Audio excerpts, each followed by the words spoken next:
Hello and welcome to the Weekly Scroll podcast brought to you by the Adventure Archive. My name is Ryan, and we got a couple of special guests here from Crumbling Keep. First, we have James Crane. Hey, that's me. I'm from Crumbling Keep.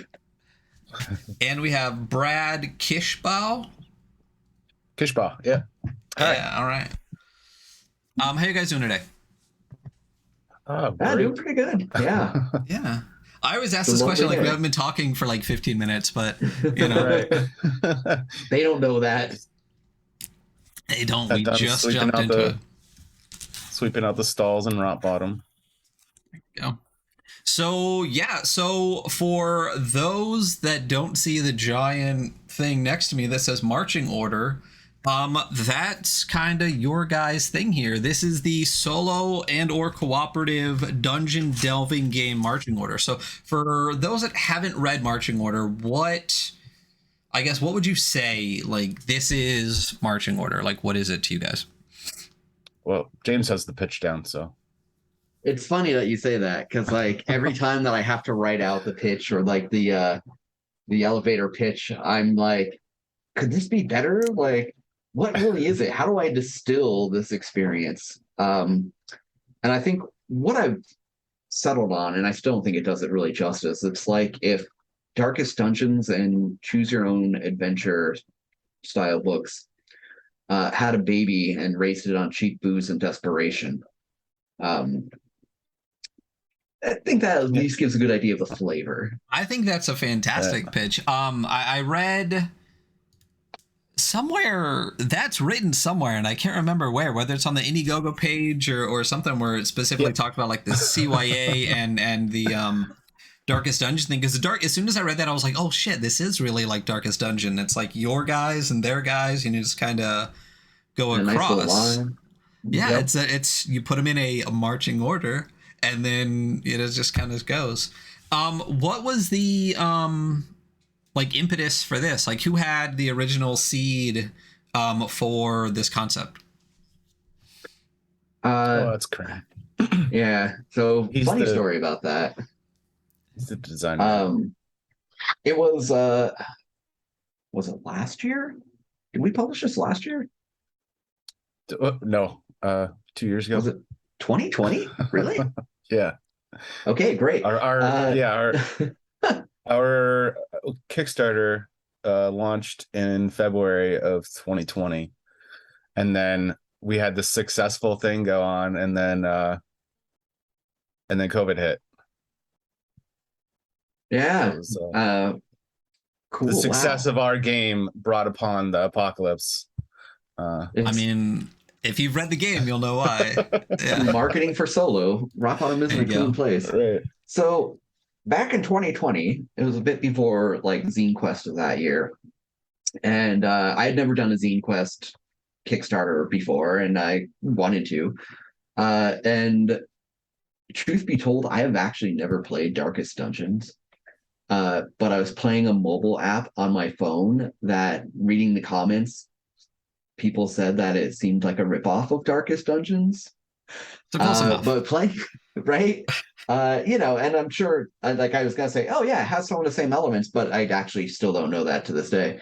But I just kept thinking like, oh, this would translate real well to like a tabletop experience. And like, I think the two things that struck me that like started the whole thing, and obviously there's like a lot more to it now, but like the two ideas I started to work with were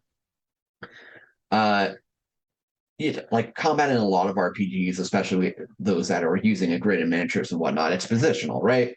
Like you can flank people, you move around, you have the movement speed, yada yada. And had the thought of, well, what if it was in corridors that were too tight, and so you're always just in the line, and the tactical part of the combat came from where you were in line and how far away other creatures were in front of you and whatnot. So that, and the idea of having powers that you could reuse, but having cooldown dice for them. So that if you use your, like, for instance, the doctor has a healing power with a cooldown of, I think it's 3 or 4. Being able to use that only that every like fourth round or something like that, and ways of tracking that on a tabletop as opposed to an app or a computer game where it does it for you. So that's kind of where it started, was those like little mechanics, and kind of grew out from there. I think it started with a 2 a.m. Message. Hey, I got this card game idea. At the time we were putting out 5e third-party material, so he had this little brainstorm, and he worked on it for a while, and while we've been building our skills. Well, I mean, for anyone that's played 5e too, I can't remember the number of times that a fight has happened in a doorway, and it feels kind of like you're in a line anyway, because you're just like, well, I'm allowed to move like through my ally, but can't finish in their space. So like you go, and then all scoop in and go, and you go in and go, and the bad guy will come in and go. You kind of get the little bit of that from that anyway.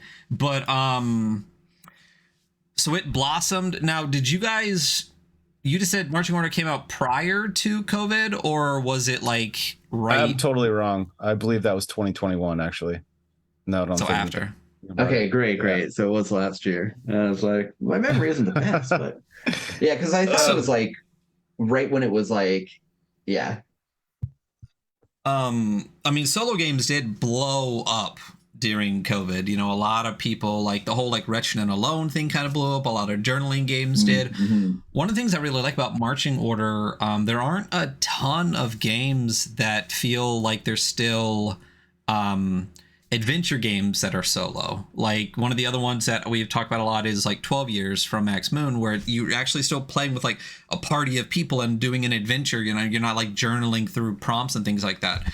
And journaling games are cool, that's fine, but like sometimes totally. I just want to go in a dungeon and kill shit, and if I don't have friends around, it'd be nice to just do it. So that's one of the things that really drew me to Marching Order, was that idea. Like it's still an adventure game.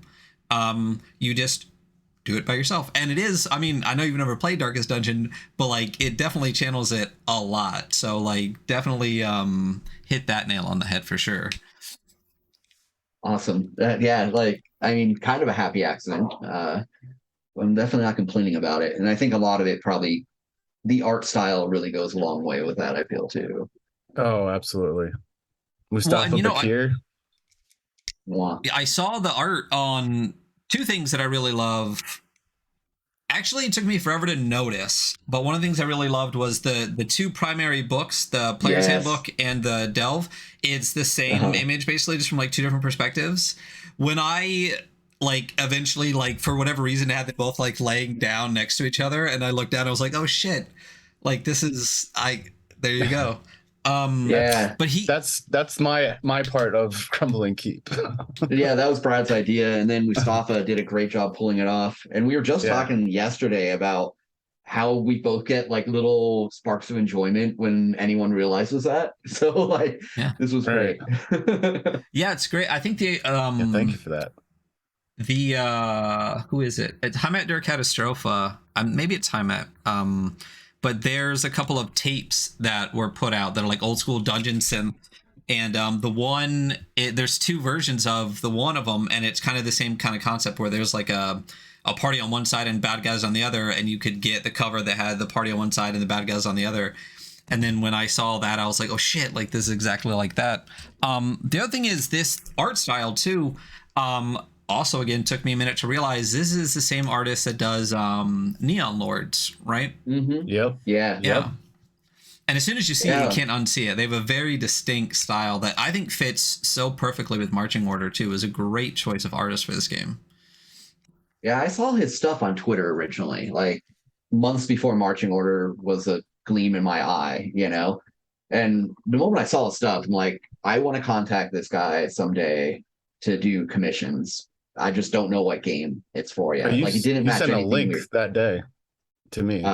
Yeah, I did. I was like, hey, check this guy out. Like, we need to keep this guy in mind because I'm loving this style. And it just didn't really fit anything we were doing at the moment, But then when Marching Order came about, I was like, this is the game. Like, I want his stink all over it. That's what we got.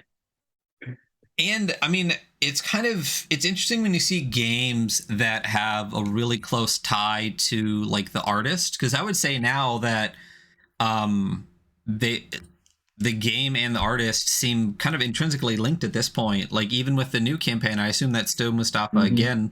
Yep. How is it working with an artist and just being like, oh hey, I got another project? Are they, is it just like, sure, all right, let's do it again? Or I mean, we didn't give him a chef's kiss for nothing. He's amazing to work with.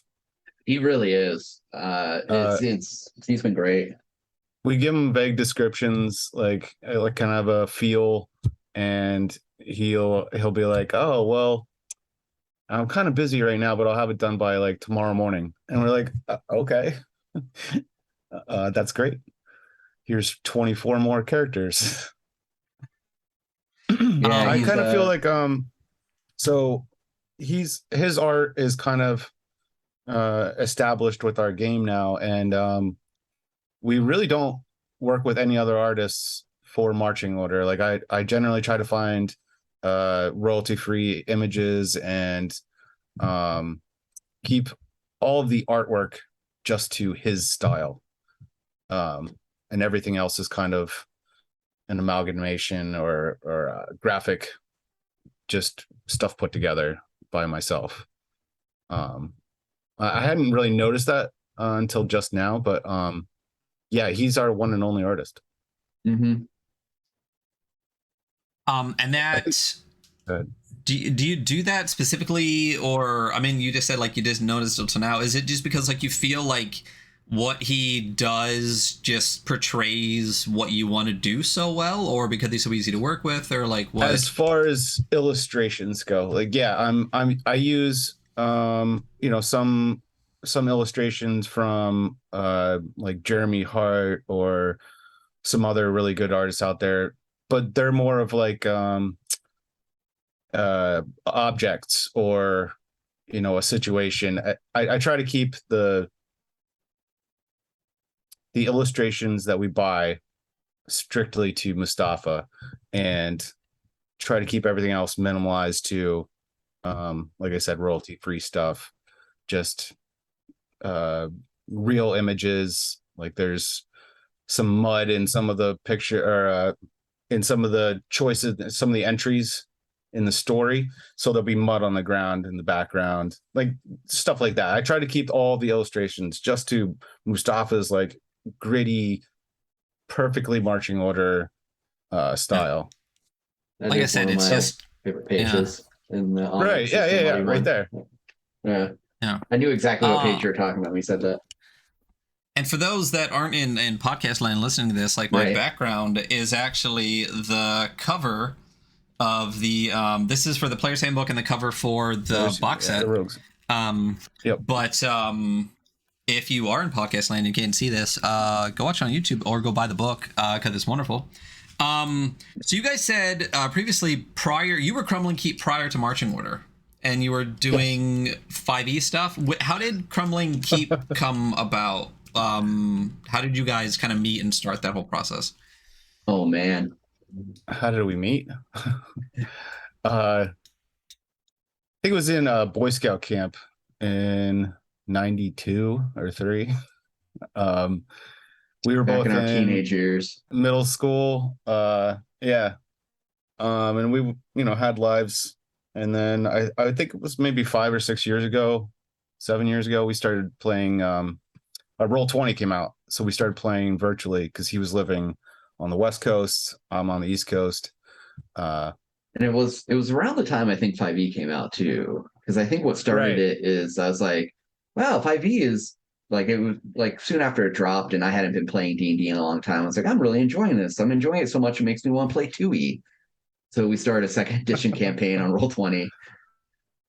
And then we're a bit into that campaign, and then we're like, how about we do a podcast?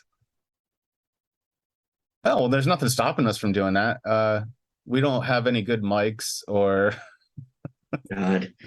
editing software. Knowledge of what we're doing. Right. And it just kind of grew. James toiled over that podcast forever. We had no interest whatsoever from the public. So we kind of had to pivot, and we've pivoted several times, dipping our toes into the gaming waters. And it turns out that our own creation is our greatest benefit. Yeah, marching orders is definitely the most popular Crumbling Keep thing for sure. I mean, we had some interest in some of the 5e stuff.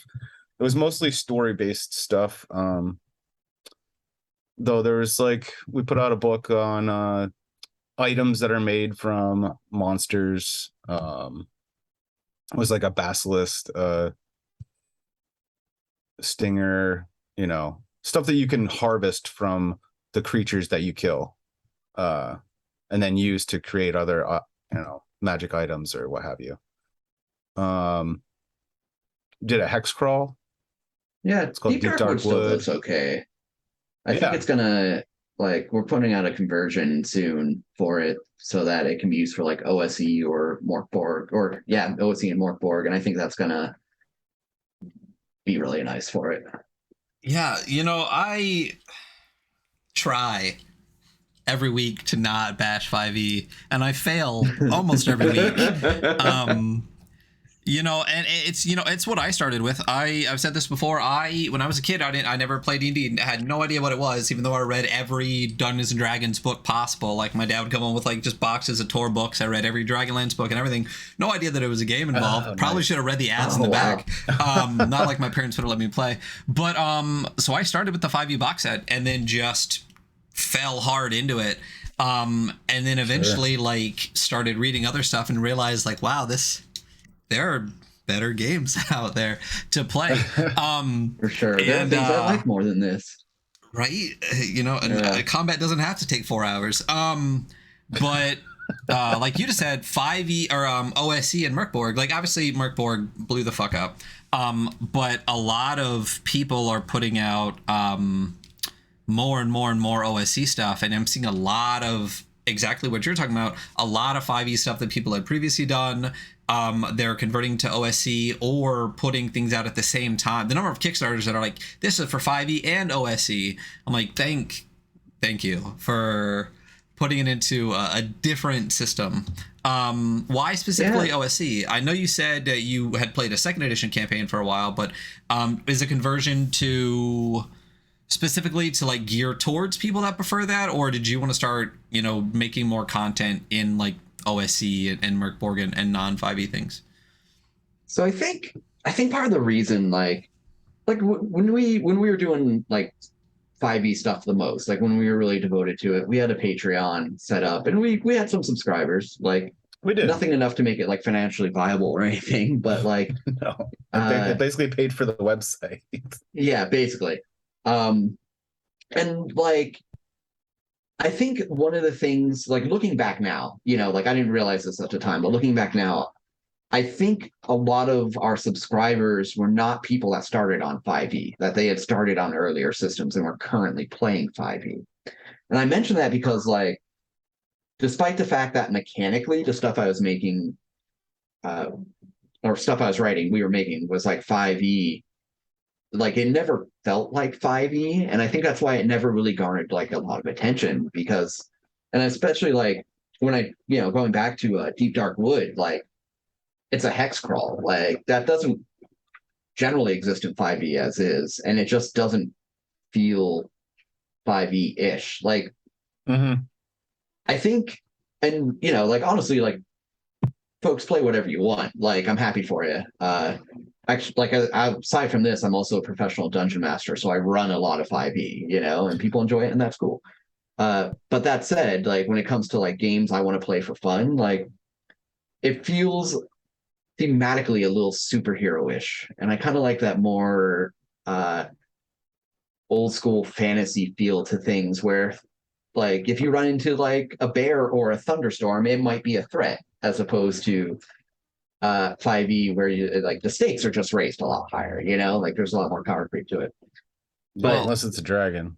I was gonna, I mean, you said stakes in 5e, and I don't think there's really a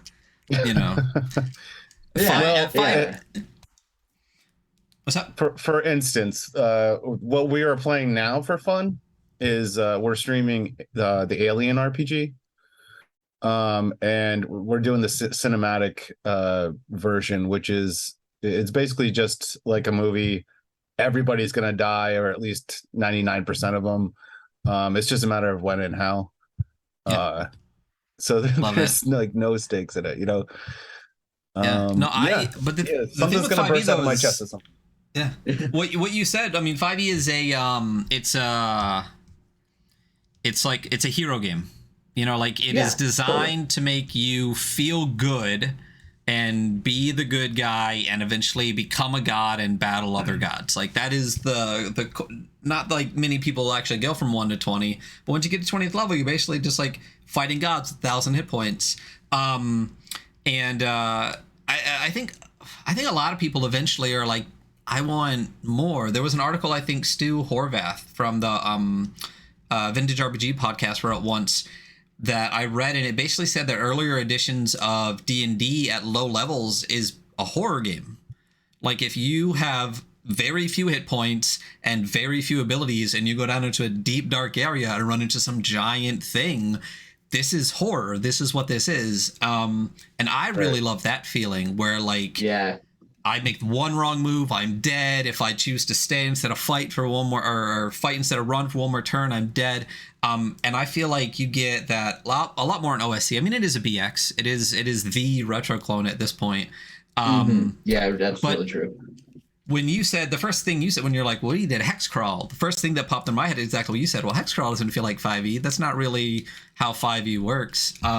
So being able to get conversions to OSC would be absolutely fantastic, especially like you said. I mean, even hearing you talk, a lot of things you were talking about sound like older editions of D&D versus something like 5e.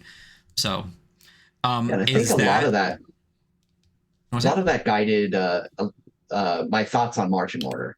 You were just mentioning like you like the feel of like going to that dungeon, like knowing that We you may might not like your survive. thoughts might kill you depending on what you Yep. choose to do, and that if you stay for the extra round of combat, like there's a risk and reward thing there.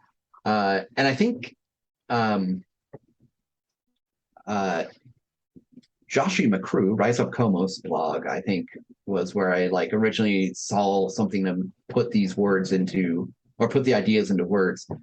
Uh like just introducing interesting choices, meaningful choices.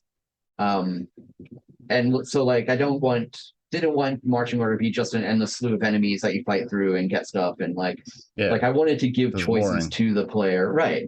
Like that's why they're like the resource management part of it is so important. Like, okay, how many torches do I have left? I could push farther and it might be fine, but I need that light.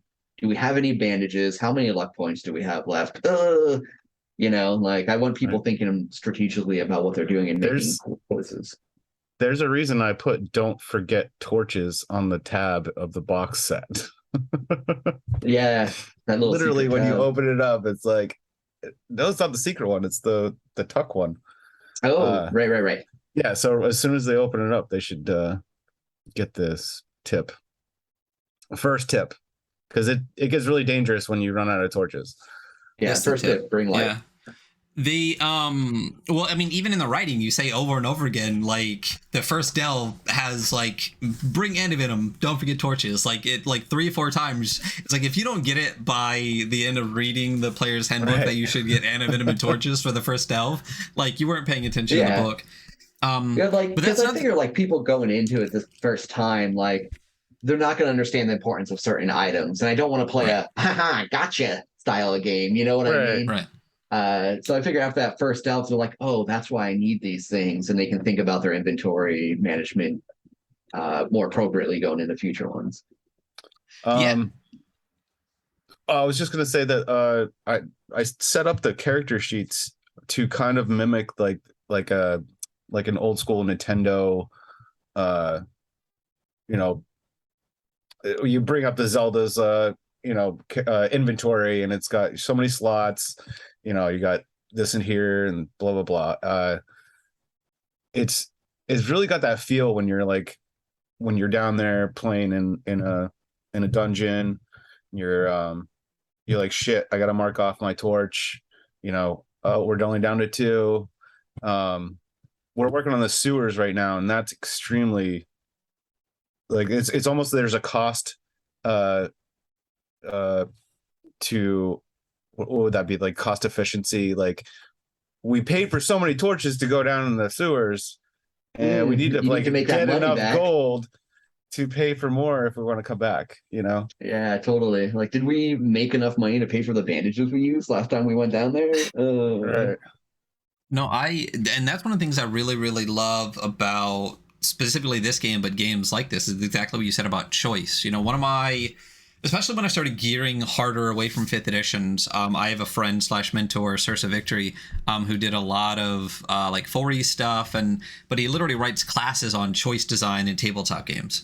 So, and I've read these a ton and gone over it, and when you see that in a game, you're like, yes, like this isn't like, there are stakes and consequences to everything that you do. Like, is it a now versus later choice, or is it, risk versus reward? Or resource management is a huge part of it. And I really loved going through the books, and exactly like you said, you're just like, man, every time I go in a room, I could have to turn over my torch die and see how far it's like going down, and doing all those things. Right. And even as far as the cooldowns and conditions and things like that, the exact same thing. It feels good. Like, it feels like a really fun level of crunch. Like, it doesn't seem like a lot. It's not, No. Overwhelming by any stretch of the imagination. It's a fun amount, where you're just like, man, I get to track all of this and really have to stay engaged all the time when I'm playing the game. There's and definitely mechanics to interact with, for sure. Yeah. Like, I think you're right too. That's not, I mean, like, I might be wrong because I wrote the damn thing, but I feel like it's not an overwhelming amount of crunch. But yeah, you have to interact with the rules. And the rules are there. Like, if you're not interacting with rules, why are those rules in the game? Right. When the very first when the first page of your book says, here's all the rules, but just throw out the ones you don't want, then why'd you write a 150-page book? I don't understand. Well, I don't need a D20 to play cops and robbers, motherfucker. Yeah. Yeah, I think that there's a nice like trifecta balance. Like, you got the choice of, the options of things to do. You have the finite, like, resource management, and then you also have bullshit dice, which just completely upends shit. The chaos factor. Yeah, I've lost characters just because monsters have had really good bullshit rolls, like several rolls in a row. Oh, there goes my doctor. It's there's a nice balance there. Yeah, the way the book is written is fantastic. I love how I don't even want to say tongue in cheek, because it's more than that. When you were writing this, were you like, what was there a point where you're like, I either need to tone this down or ramp it up? Like, which way do I go? Was there a point where that happened? Or was it always going to be this kind of like, nudge, nudge, fuck you, like throughout the thing? Like, I think it started a little bit like, the voice of the book narrator, so to speak, had that kind of like nudge, nudge, fuck you thing going on. And I think like, it's evolved. Yeah. I think it just like really, the more I wrote, the more I bought into it. Like, I think maybe, like, I'm thinking back to like just the introduction in the book, and the introduction in the book is very much like, this is your life, like telling you what the game's about, but in that kind of narrative voice of someone who's like done it all before, taking someone new under their wing, but also is like really bitter and about it. Right. You're expendable. Like, right. We all are. Yeah. And I think it could have very easily gone like, I had a friend who used to be like, there's grim dark and then there's shit dark. Where like shit dark is like there's just no coming back from. And like, I feel like it could have very easily gone that far, but instead it started to kind of poke fun at itself along the way too. Oh, for sure. Right. Yeah. And I think that's like it's the writing style I feel has evolved a bit because when I look at what I'm writing for it now, which is like nowhere even on the release schedule yet, uh, there are times where I'm reading it that I'm like, I honestly, like I hate to say it, but I do this often. Like I'll reread what I wrote and start laughing at myself again. But then there's other times where like I'll read a passage and I'm like, damn, dude, you're kind of creeping yourself out here. That was something with that prose, buddy. Um, so it's been interesting to see like it's weird because you design a game and you think that means you should know what it's doing, but sometimes you're kind of discovering it as you go along as well. And so seeing like where in future delves coming up, where the mechanics are going, and also where the style is going, Right. it seems to have like I think it's gotten better, honestly, which I really enjoy the original. I don't have much bad to say about it, but it's interesting to see how that shit grows. And same thing for like the graphical work. Like I think the graphical work in the original two books is awesome. And then I look at Master of the Onyx Tower, which I was the first big know. expansion. And Brad, you just like you can see like the kind of level up that happened between the two. And I can't wait to see the next shit you work on with that. Oh, the sewers. I can't The wait to work sewers, on it. yeah. If there wasn't a bunch Yeah, of other stuff to do. I mean, as far as you said it, there's bullshit dice in it. There's literally a mechanic in the game called like the bullshit dice, and as you said, you could die from bullshit dice, and it just cracked me up like so hard when I was first reading it. It's just like it's Gonzo in like a different way than Merkborg is. You know what I mean? Like Merkborg is like this. It's kind of this like dying world. Fuck it. Like let's get weird kind of thing. This is more of like Yeah. I think you described it perfectly. Where it's like you wrote it, so of course you described it perfectly. But this kind of like grumpy mentor that's like, I fucking told you to take the poison. Like you didn't take the antivenom. I mean, how That's many his times I goddamn gotta voice fucking right tell you? there. Yeah. If we ever Like do a it's just Mark audiobook, we're getting in touch with you, man. but like that's exactly how it feels like the whole way through. Like I love that the rules are written for like as if it is a narrator, not just a rules text. It feels like you get more engaged in it, as if someone's like kind of more Right. directing you versus just like I said, like rules text.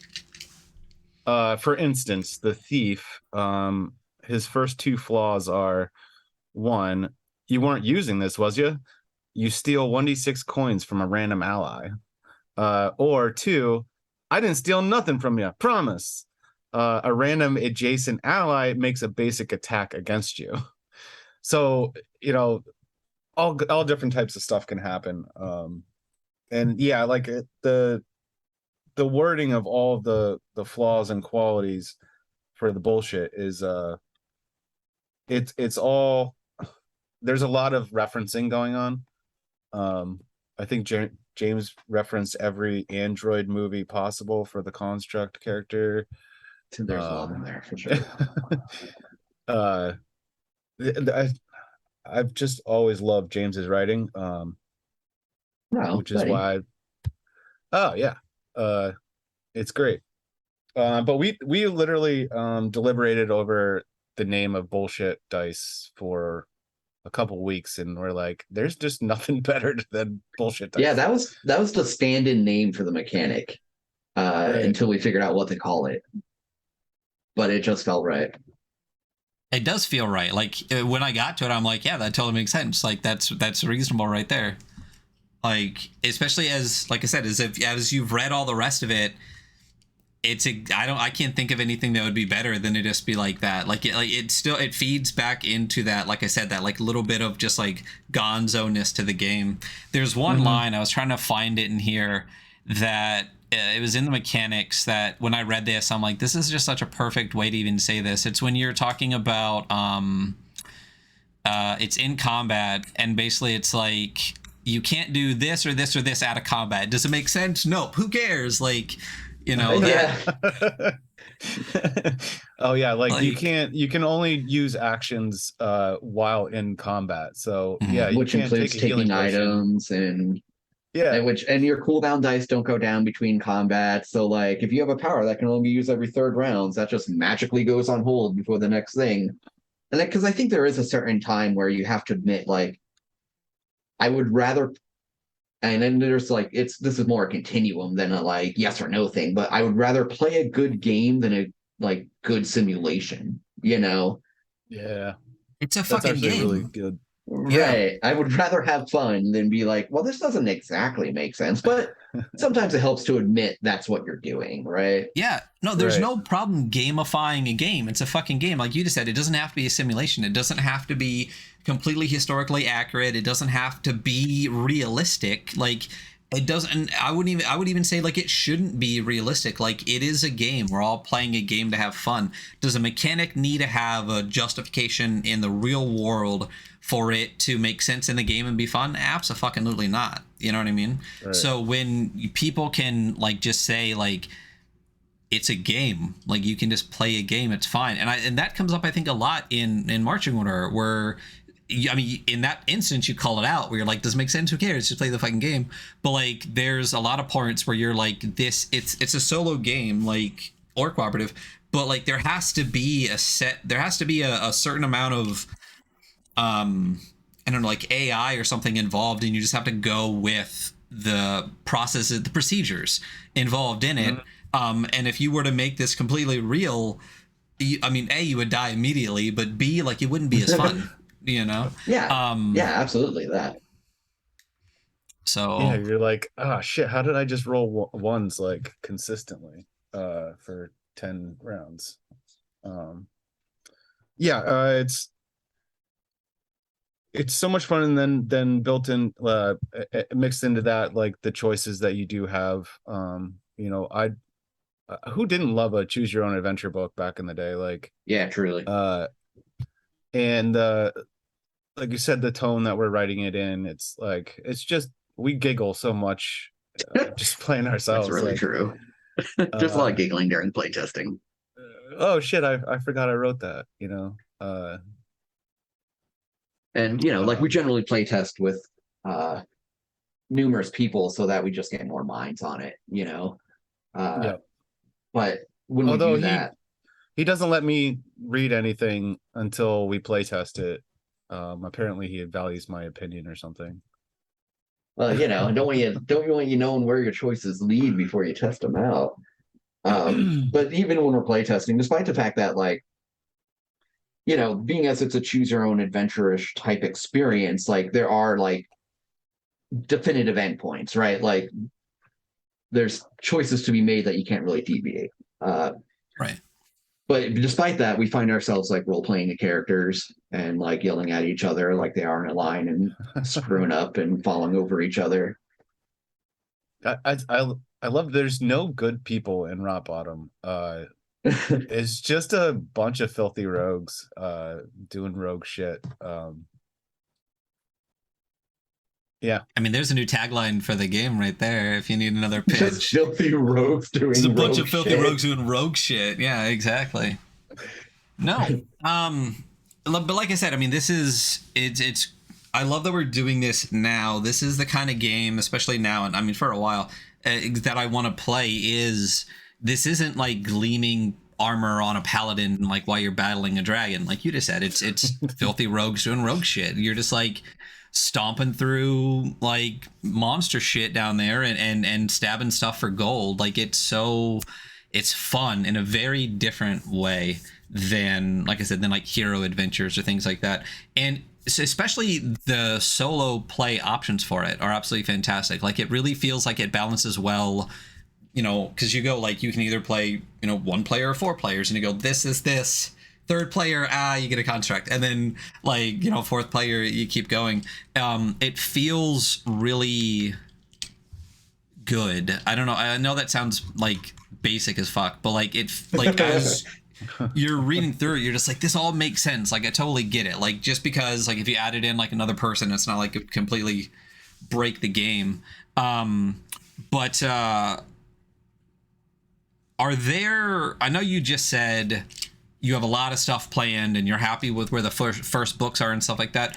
Do you, looking back on it now, are there things in it where you're like, like maybe I could tweak this for second edition? Or is most of the stuff Whoa. you're working on Oh, now? absolutely. Yeah, Uh 100%. Character sheets are way too big. Um if you're playing by yourself, like there's just what do they call it, James? The table. The table footprint is Yeah. pretty big, and I feel like the battle sheets actually do a really good job of mitigating that. Available on our current Which are Indiegogo now campaign. Yeah. nice plug. And then like we expected this to be a much smaller project. Like it was for Zine Quest, right? We thought it was going to be one little zine. And staple obviously bound. it wasn't. Yeah, staple bound. We thought we were going to get away with one staple bound zine instead of like 2 books and a pack of cards. And because of that, like now after the first 2 books, we have everything going through an editor. That did not happen with the first book, unfortunately. Mm-hmm. And like, I don't think there's anything glaringly horrible about it, but it could be clearer, you know. And also the escape rules. I have regrets about the escape rules, and I think I was even thinking about offering an alternative in an upcoming delve just to like have something that's a little better, because like the way they're written now, if you wanted the whole party to escape, it's going to take them 4 rounds to do so, and if you're trying to run away, like 4 rounds, someone's probably going to be dead by that point. But well, especially with time, like if you have 2 people left and there's still like 4 bad guys, I mean, you got a lot of, you know. Right. Right. Yeah. You're taking away the amount of people that could be fighting, while like, and if you're running away, things are probably already going wrong, you know. I agree and disagree. I mean, maybe we could tweak them a little bit, but you know, most people that died in battles were during a retreat, basically. So Tax of opportunity. Simulation game. I don't know. Yeah, I did actually recently have some thoughts on that I'll talk to you about eventually, Brad. So, all right. So, is there potentially a future plan for Marching Order 2E? The Curse and Coin edition? Yes. Yeah, we have it named. We have an ongoing document of like these are things we want to change, and I think also a big part of it is going to be like with a lot of the delves that come out, there's new mechanics being added. And new monsters and stuff. Like I think Onyx Tower didn't really have too much in the way of new mechanics. But the new delves, the quick and dirties, currently available on Indiegogo. Those are the boys. Boom. One of them is like an escort mission, which introduces a new mechanic, trying to get Sir Grumford through the woods, and man, is he an asshole. And the other one has like my favorite one of them, like I don't love all my children equally. My favorite one of the new delves is Pendulous Pillaged. And the idea behind that one is like Pendulous is like the most well-known wizard in Rock Bottom, which means he has those good wizard drugs, you know? So he's on a bender, he's out in a town square yelling prophecy that makes absolutely no sense. Last time that the guards tried to do that, or tried to like rein him in and get him back to his house, most of them were turned into like puppies with diarrhea. So like everyone's just kind of letting him wear himself out. But because he's not home, your rogues are like, great, let's go pillage a wizard's house. And you have to actually set up a little deck from like a standard deck of cards that are kind of like your random encounters for it. But it also is like a form of timekeeping, right? Because like I forget what card it is, but if you draw it the first time, it's like, okay, put it back in the deck. But if you draw it again, the wizard's coming home and you're gonna have to deal with them. So it kind of puts that like time pressure on there in a different way that torches do. But yeah, like I can see like in future editions, just like a general cleaning up, like some rules tweaks, but also just like the far like the Lurker in the Duskgloom Wood, which is like a really big delve I'm currently writing that won't see the light of day for a while. But like I have a lot of new fun mechanics that I'm putting in there with it. And I could just see a second edition also being used to consolidate them all in one place. Because as it is now, like if they're only in the one delve and I want to reuse them in another delve, that probably means I need to have them rewritten there, or at least have some way for people to access them, you know? Right. So short answer, yes. You've talked a couple of times about like things that aren't going to see the light of day for like the long time. How rough estimate, like how many things are in the queue right now? Are we going to like see multiple like delves a year coming out? Like, because I know the Indiegogo campaign, it was, I mean, it was relatively small. Like I was surprised the funding goal was only $500 for it, and it fucking blew past that. Right. Are you Well, planning on a lot of small kind of projects like that project was, or bigger things like Onyx Tower, or? so we have the sewers is next, or at least part one of the sewers. That'll be a randomly generated dungeon that can keep people going for as long as they want to go down there. And then the quick and dirties are going to be kind of a recurring thing where, you know, maybe in the future we'll do a monthly subscription or something like that. But for now, those are going to be kind of the in between the bigger books, just to give people stuff to do. Yeah, because like the bigger books are a lot of fun, but they take us a lot of effort and time to put out. So that was kind of part of our experiment with the quick and dirties that are going on right now. Was like, can we get these like single serve delves out there, and are people going to be into them? And yeah, like I really enjoyed playing through them myself.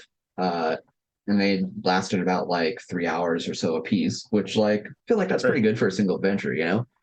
Um, so they're like, we don't have any more quick and dirties officially on the docket yet, but also like they're a much easier thing to slip in. Mhm. But yeah, the sewers is the farthest along right now. The sewers is all written. The sewers is play tested. Brad is like on the precipice of getting into layout for it. We have the art for it as well. Uh, and I think people really going to enjoy that one because I think a lot of people have been uh, maybe a little hesitant of getting into marching order because you're relying on the delves. Like if you play through all the Right. delves, you're kind of at the end of marching order. But the sewers has that random dungeon generation to it that uh yeah, you can keep going for as long as you want. And I think it does it in a way that is unique and also works to keep the tone of marching order and doesn't feel like just a okay, new room, new group of monsters, new room, new group of monsters, you know, like doesn't just feel like it can uh repetitive fight forever. So yeah, the Well, sewers are next on the list. you're talking about new mechanics. That introduces something called an escalation dice, that ensures that you're not going to just be going through like random rooms consistently. It's going to, every time you come to an encounter, it escalates things. So the next time it might be even stronger boss, or might find better loot. Yeah, like what's in the rooms are a bunch of random tables, and you roll a d6 and add whatever the escalation dice currently is. So like the higher up options in the table are more dangerous monster encounters, worse traps, uh, but also better loot. So the longer you're down there, like the risk reward both keep ramping up as your resources have already been drained a bit. But that's also goes back to like I think before the escalation dice, the reason the sewers took so long to come out is because I had to do a whole rewrite around that escalation dice. I think it was missing that interesting choices thing, right? Because it was all just random. You could run into anything at any time. Uh, and so it like the escalation dice kind of put that timer aspect to it of the longer we're down here, the worse it's going to get, but also the higher the possibility of rewards. Um, so and this is the next two things I haven't really talked about a lot yet because they're not far enough along for me to really like talk too much about, but let's chat about them a little bit. So I'm in the midst of like two larger projects right now that are rock bottom focused. And I Yep. can't wait to get one of them done because I don't know why I'm doing two larger projects at the same time. But uh, the two things I'm writing currently, one is called Lurker in the Duskgloom Woods. At least for now, it is. I think that's probably going to be this title.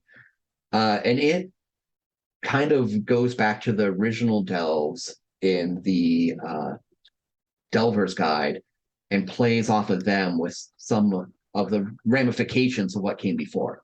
But it's also going to be like, it's going to be massive. I'm currently at 600 entries, which is more than all of the entries in the original book Are you? put together. I don't think. And it's still going.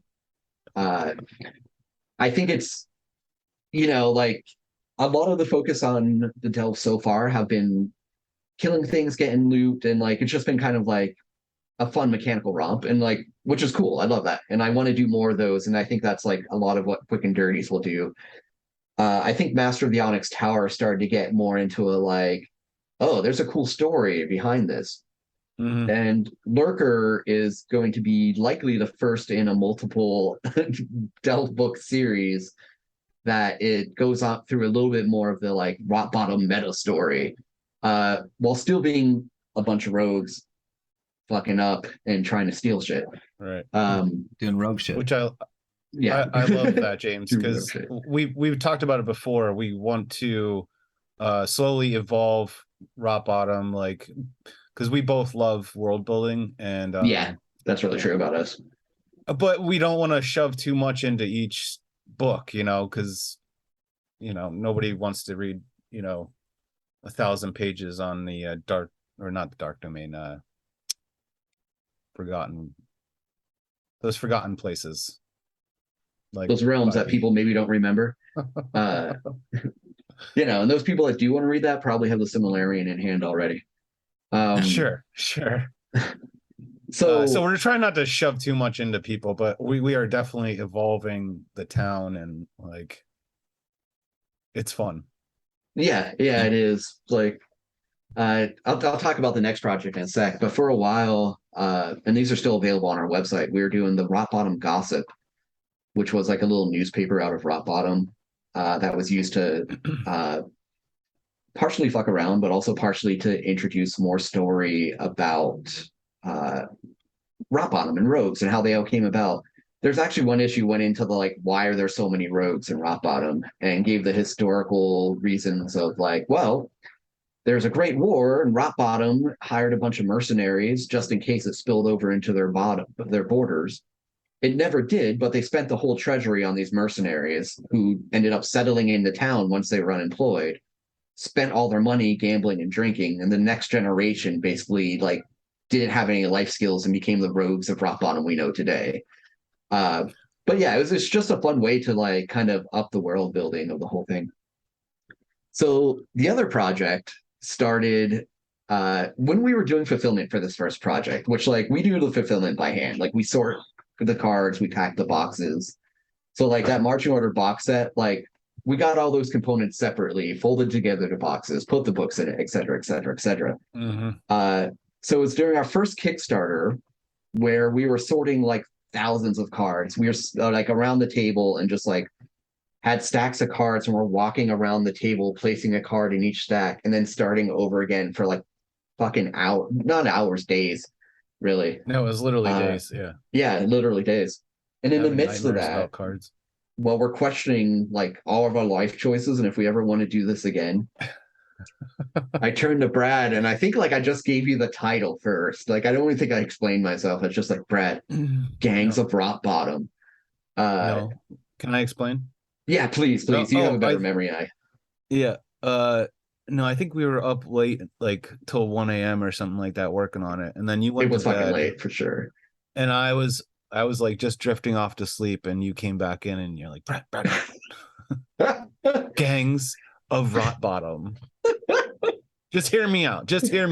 I don't know how many times I've heard those words. Just hear me out. This is a great idea. Often, like, since normally we're not in the same place, I just message you at those times of night and be like, Brad, what about this? Right. And so the idea behind Gangs of Rock Bottom is it's actually going to be a new game, but set in Rock Bottom. And it's going to be a miniatures agnostic skirmish game, kind of like Forbidden Psalms or Frostgrave or things like that, Rangers of Shadowdeep. And the thought was like, okay, so each person And then there's like definitely gonna be a solo variant like written right into it. But each person plays a gang of ruffians, which are like rogues go into dungeons, ruffians are in the gangs, right? In Rot Bottom. And the first it's going to be a similar format in the sense of like there's going to be a book of rules of how to play the game, and then there'll be a book of scenarios. I mean, most likely this is all very much in the works of the different scenarios you can fight each other through and whatnot. And it's going to start down at the docks of Rot Bottom. So you're like fighting to control the docks. And so like you buy your ruffians just like you would buy your rogues, and you outfit them with gear. Some of the mechanics are going to feel familiar, but it's meant to be played like two-dimensional instead of one-dimensional. You're not all going to be in a line, like you're moving figures around terrain and whatnot. And like you're trying to get the like I wanted it to be I like a lot of the like system agnostic miniatures games out there, but I wanted to have more of a campaign structure to it that like you get to develop through play. So just like in marching order, you can get your coin and you can upgrade your rogues, you can upgrade your ruffians, but you can also like take over pieces of turf that give you static ongoing benefits. Like if you own the local bar, everyone gets a bonus morale because they're a little bit happier at the end of the day, you know?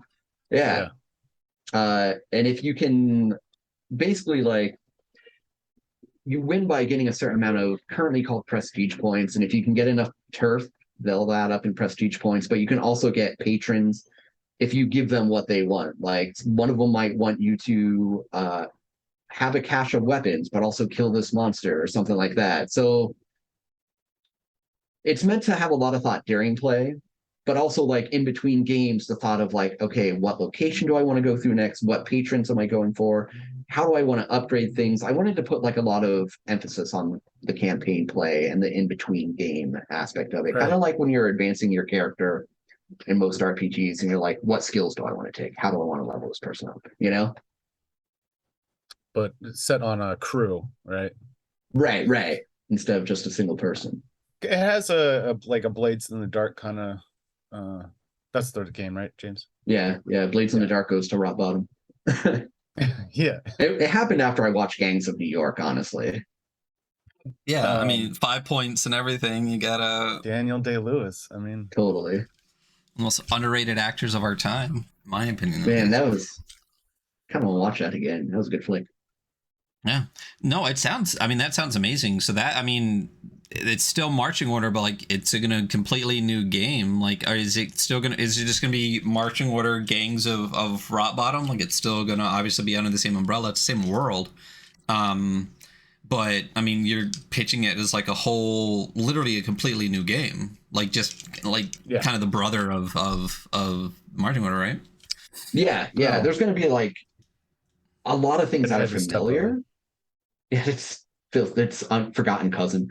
You know, like a lot of times when I was like figuring out inventory and things like that and stuff you could outfit your ruffians with, I went back to marching order and looked at the general store there and like because I wanted to feel like a coherent world. Like these people are existing in the same place.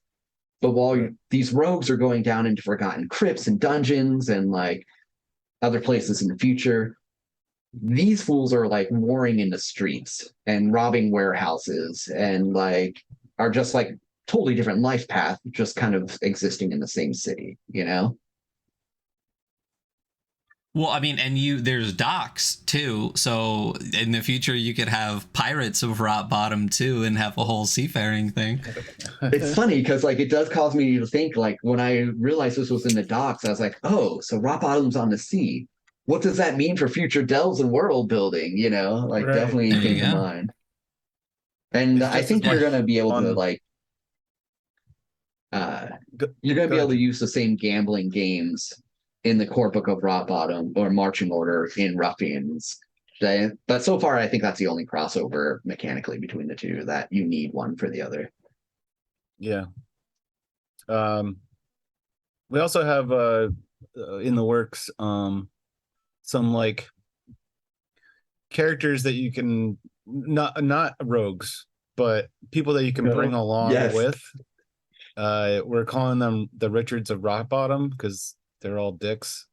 Like your opinionated uncle or your drunk uncle. There's like a puppy. Your So ex. the idea, oh yeah, your ex.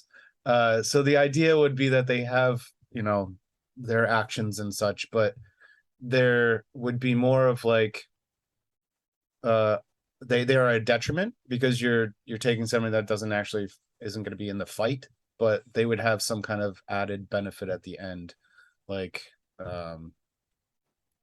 Like we're not if you even get sure this yet. It's still person in, through a delve, yeah. like You get this or that, you know. So it's less like a companion or like a hireling and more like a ball and chain is what it is. yeah, absolutely. But there And would be reward for it. Like in a lot of like, I feel like the need to give this disclaimer when I say like one of the characters is your ex, like we advocate for healthy relationships in the real world and treating people with respect. That said, when people in rock bottom, they don't have a lot of emotional intelligence. So let's say that. Yeah. Which is why there's a like life you get coach. your ex through and she'll finally leave you alone, and then Right.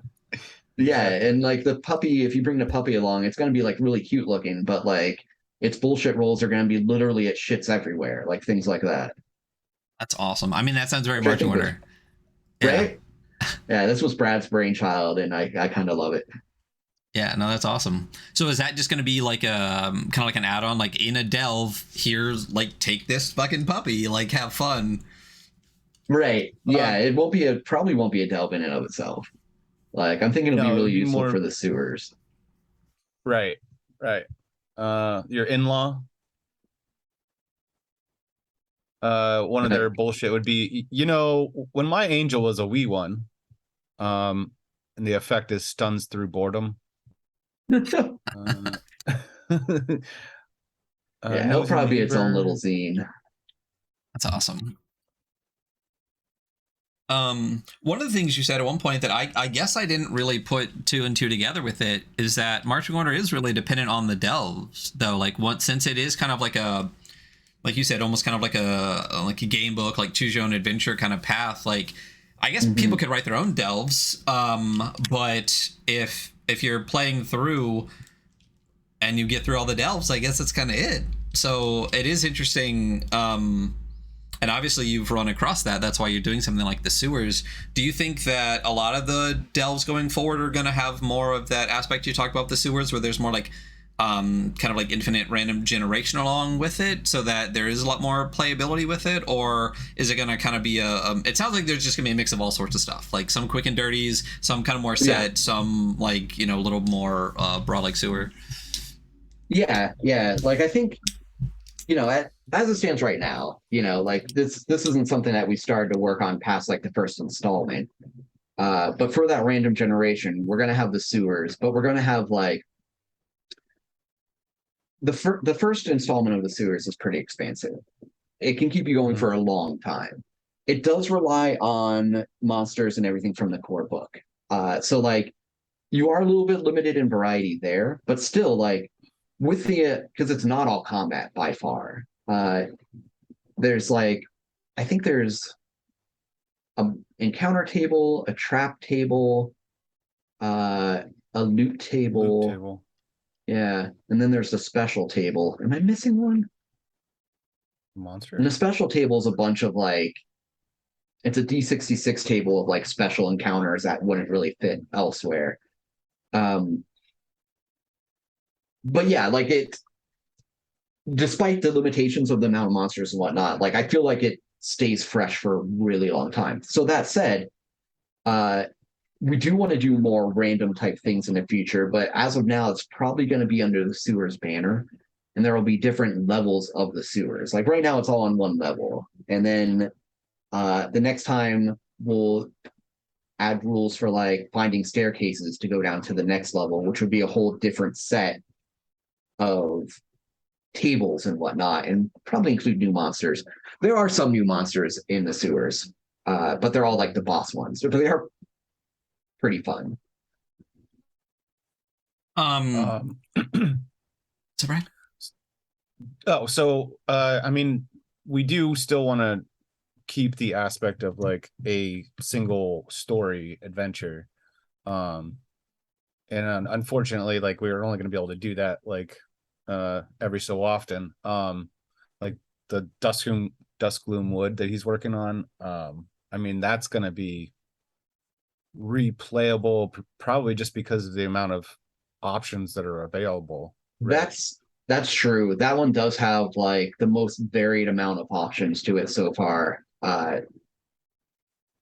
So I mean, he like showed me the web, like the my the string, orb. like it's all digital, but like the strings connecting all the options, it's a, I don't know, it looks like a nebula or something.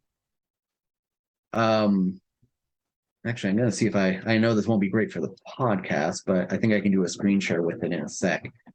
Uh, so we mentioned, and this will make sense to you because you read it. We mentioned that's like a choose your own adventure-ish type thing. And in choose your own adventure type things, you generally get if you choose X, go to 127. If you choose Y, go to 128. Things such as that. And so I kind of had to figure out a way to like, okay, so what if you agree to help this person back in entry number 27, and that changes how entry number like 352 works. So I think it brings that like interesting decision making home in a way that the others definitely do that, but I think it just does it in a whole new manner, and like it has much longer ranging consequences. One of the things we introduce in this is companions, which are basically like a fifth person you can have in your marching order that works AI like a monster would. But depending on what companions you have, different things happen in different locations, and like there's different lore and info in different places that you may never get depending on the decisions you make. So it's been really interesting figuring that out. And this is nope, can't screen share. Never mind. Oh, you can. Here, let me give you the. Okay. Actually, I think it. I don't. Yeah, it should just take over just yours. Here, let's see. Let's see what Oh yeah, I happens. think it like auto says like don't do that. Um, I call it pondering my orb when I'm working on it because it's the program I'm using does this really cool thing. Uh, is that coming up? Are you seeing a black? Yeah, okay. So each of these dots on this thing is a delve entry, and every line going from it are different decisions and paths that lead to and from there. So it's just really neat to kind of look at it in this fashion of like, this is what a delve looks like if you're mapping it out. Wow. One of this caliber. Yeah, I'm really excited about this one. But man, even just I have a lot more to write, and even when I'm done writing, the play testing is just I don't even know how I'm going to go about play testing because of how many options there are. Yeah, that's a lot of options. I mean, especially if you have to like sit and check every single one, it's going to take you as long to play test it as it is to write it. That's crazy. You're not wrong. That's what I'm saying. Like, it's not even on the release radar. It's going to be Interesting. awesome when it comes out, but it's going to be take a magnum while. opus. Yeah. Right. Then I just retire after that one. There you go. I'm really happy that you did that though, James, because that will make it much easier to like ensure that all of the numbers are correct. I mean, with 600 entries, that's like a lot of tracking to take care of. Gonna end up with 372s. Right, exactly. And just to like going through every entry and being like, okay, this says to go to 121, but is 121 actually the right stuff? Or did I accidentally link twice to the same thing and forgot? Gotcha. So I don't know what the program is, James. It is called Obsidian, and my wife actually introduced me to it. She uses it for note taking for research. And so like it's a really interesting note taking program. And also like I've started to use it to DM games as well because of the way you can interconnect your different notes and whatnot, and you can just bring up various pieces of information on your screen altogether. Like if in your notes you have, and here they fight this, and you have the stats written out for this, you could like pop it up on your screen just from like your control document and whatnot. Mhm. Just Awesome. neither here nor there, but it's a cool tool. Yeah, no, yeah, I have friends that use OneNote for the same reason, that you can like link within itself to like other things and stuff like that. But that's, I mean, it's gonna be, I can't wait to see what that looks like. That sounds like it's gonna be really interesting. And like you said, like even just the plethora of options, it feels almost like it's gonna almost be as big as the sewer, and just like the potential for random generation, especially if you're saying that like, you know, this point here, if you go A or B, you change all of this up here in a completely different way. That sounds really interesting. I'm excited to see like how you do that, like how it all actually ends up working together. Because that sounds like a huge pain in the ass, but also super great. So A little bit. Like I had to pull up my hair a bit to figure it out. So what I settled on is like, so you know, you're gonna have the delve book like normal. If you make this choice, go to whatever, yada yada. But you're also, in addition to your character sheet, you're gonna have a thing that is currently called a fate card, title in progress. Don't know if I'm gonna keep that. But there's just gonna be a bunch of numbers on it. And if you make certain decisions, it's gonna tell you circle this number. So later on in a delve, like in an entry, it might say, is this circled? Check this out over here, which might be one of your companions, if they're with you, saying like, hey, I know these things. I like the companions I have too. I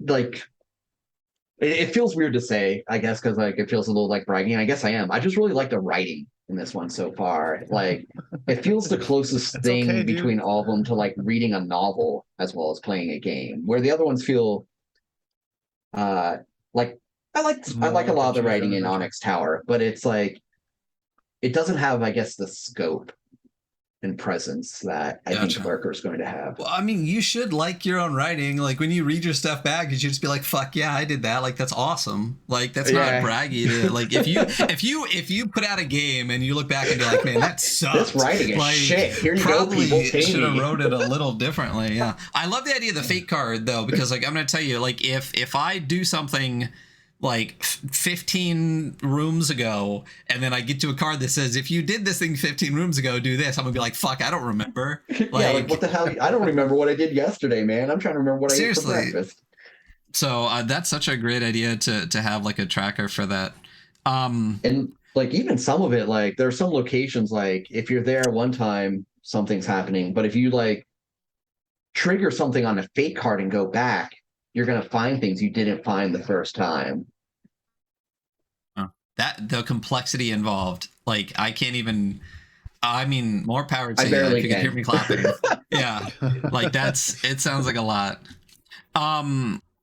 Switching gears just a little bit here. One of the questions I wanted to ask that I finally remembered was Indiegogo, which you know, this is on right now. Go check it out. I'll put the links and everything.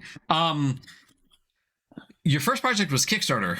This is Indiegogo. Indiegogo, I mean, I've backed plenty of projects on Indiegogo, but it's I don't think it's as well known, I guess, as Kickstarter, obviously, or even like GameFound has a bunch now. What made you go with Indiegogo as opposed to, you know, the kind of plethora of crowdfunding platforms that are out there now? They reached out to us trying to poach us from Kickstarter. Yeah, that's which was kind of cool.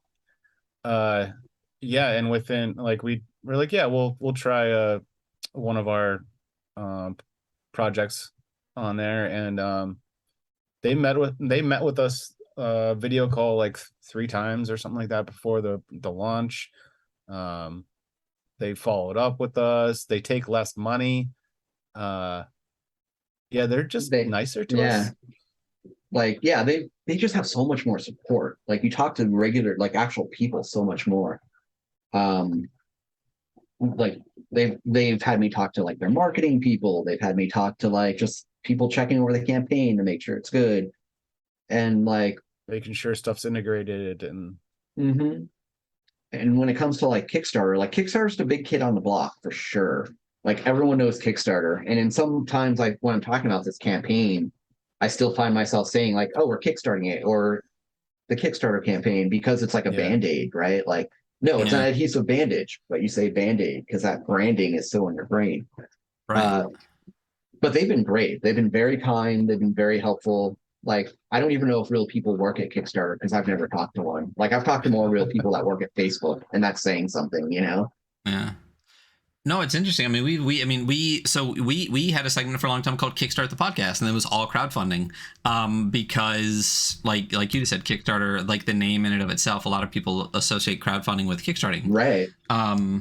But it's interesting because we've heard about a lot of different platforms. Like everyone pretty much says, like you said, like Kickstarter, it exists, it is there. A ton of people know it, so you use it. Yeah, it's all it needs we've to heard, do. yeah. We've heard about GameFound. Don't fucking use it. From every person we've ever talked to that used it, said stay away from GameFound. So sorry, Oh, GameFound. that's good to know. Okay. Yeah, I will give you some names of people if you really want to talk to them. If it's okay with them. But yeah, I haven't really heard a lot about Indiegogo. Like I said, it's one of the smaller ones, and it's really interesting to hear that they're like, not only they poached you, but they seem awesome. And just a side note, the project is 666% funded right now. Oh, man. I thought that was a fun little number. Screenshot Nice. time. And yeah, by the way, the project is 666% funded, and you still have 10 days left to go. And this was Were only you- a 14-day campaign, too. Yeah, I think we talked about that a little bit on Twitter as well when you told me it was only going to be a 2-week campaign, and that's another thing that I hear all the time is people that do 30-day campaigns and more, they're like ripping their hair out by like day 18 because there's still like 12 fucking days left to go. You know what? Yeah, There's you don't nothing get anything happening in the middle. Yeah. Like every campaign on Kickstarter, like there were days where in the middle, like in that like dead 15 days in, we're like, oh, we lost some money today. That's cool. Like, Well, the that's thing exactly about what I was going these to say. It gives people time to just be like, you know what? Do I really need that? And then they're like, nope, I can cancel that pledge. I do that all the time. So Yeah. And especially when it's like, well, this other thing's backing right now, and I got to choose between the two. So, yeah, every campaign we've seen the most action the first and last week. And the reason these crowdfunding things work is because like it's instant hype. Like there's a timer on it. And if I tell you like, hey, if you don't like, I don't know, if you don't go to the store and buy me a sandwich, I'm going to shoot you in the toe. You have 3 years. Like what? Oh yeah, I'll get it done in 3 years, whatever.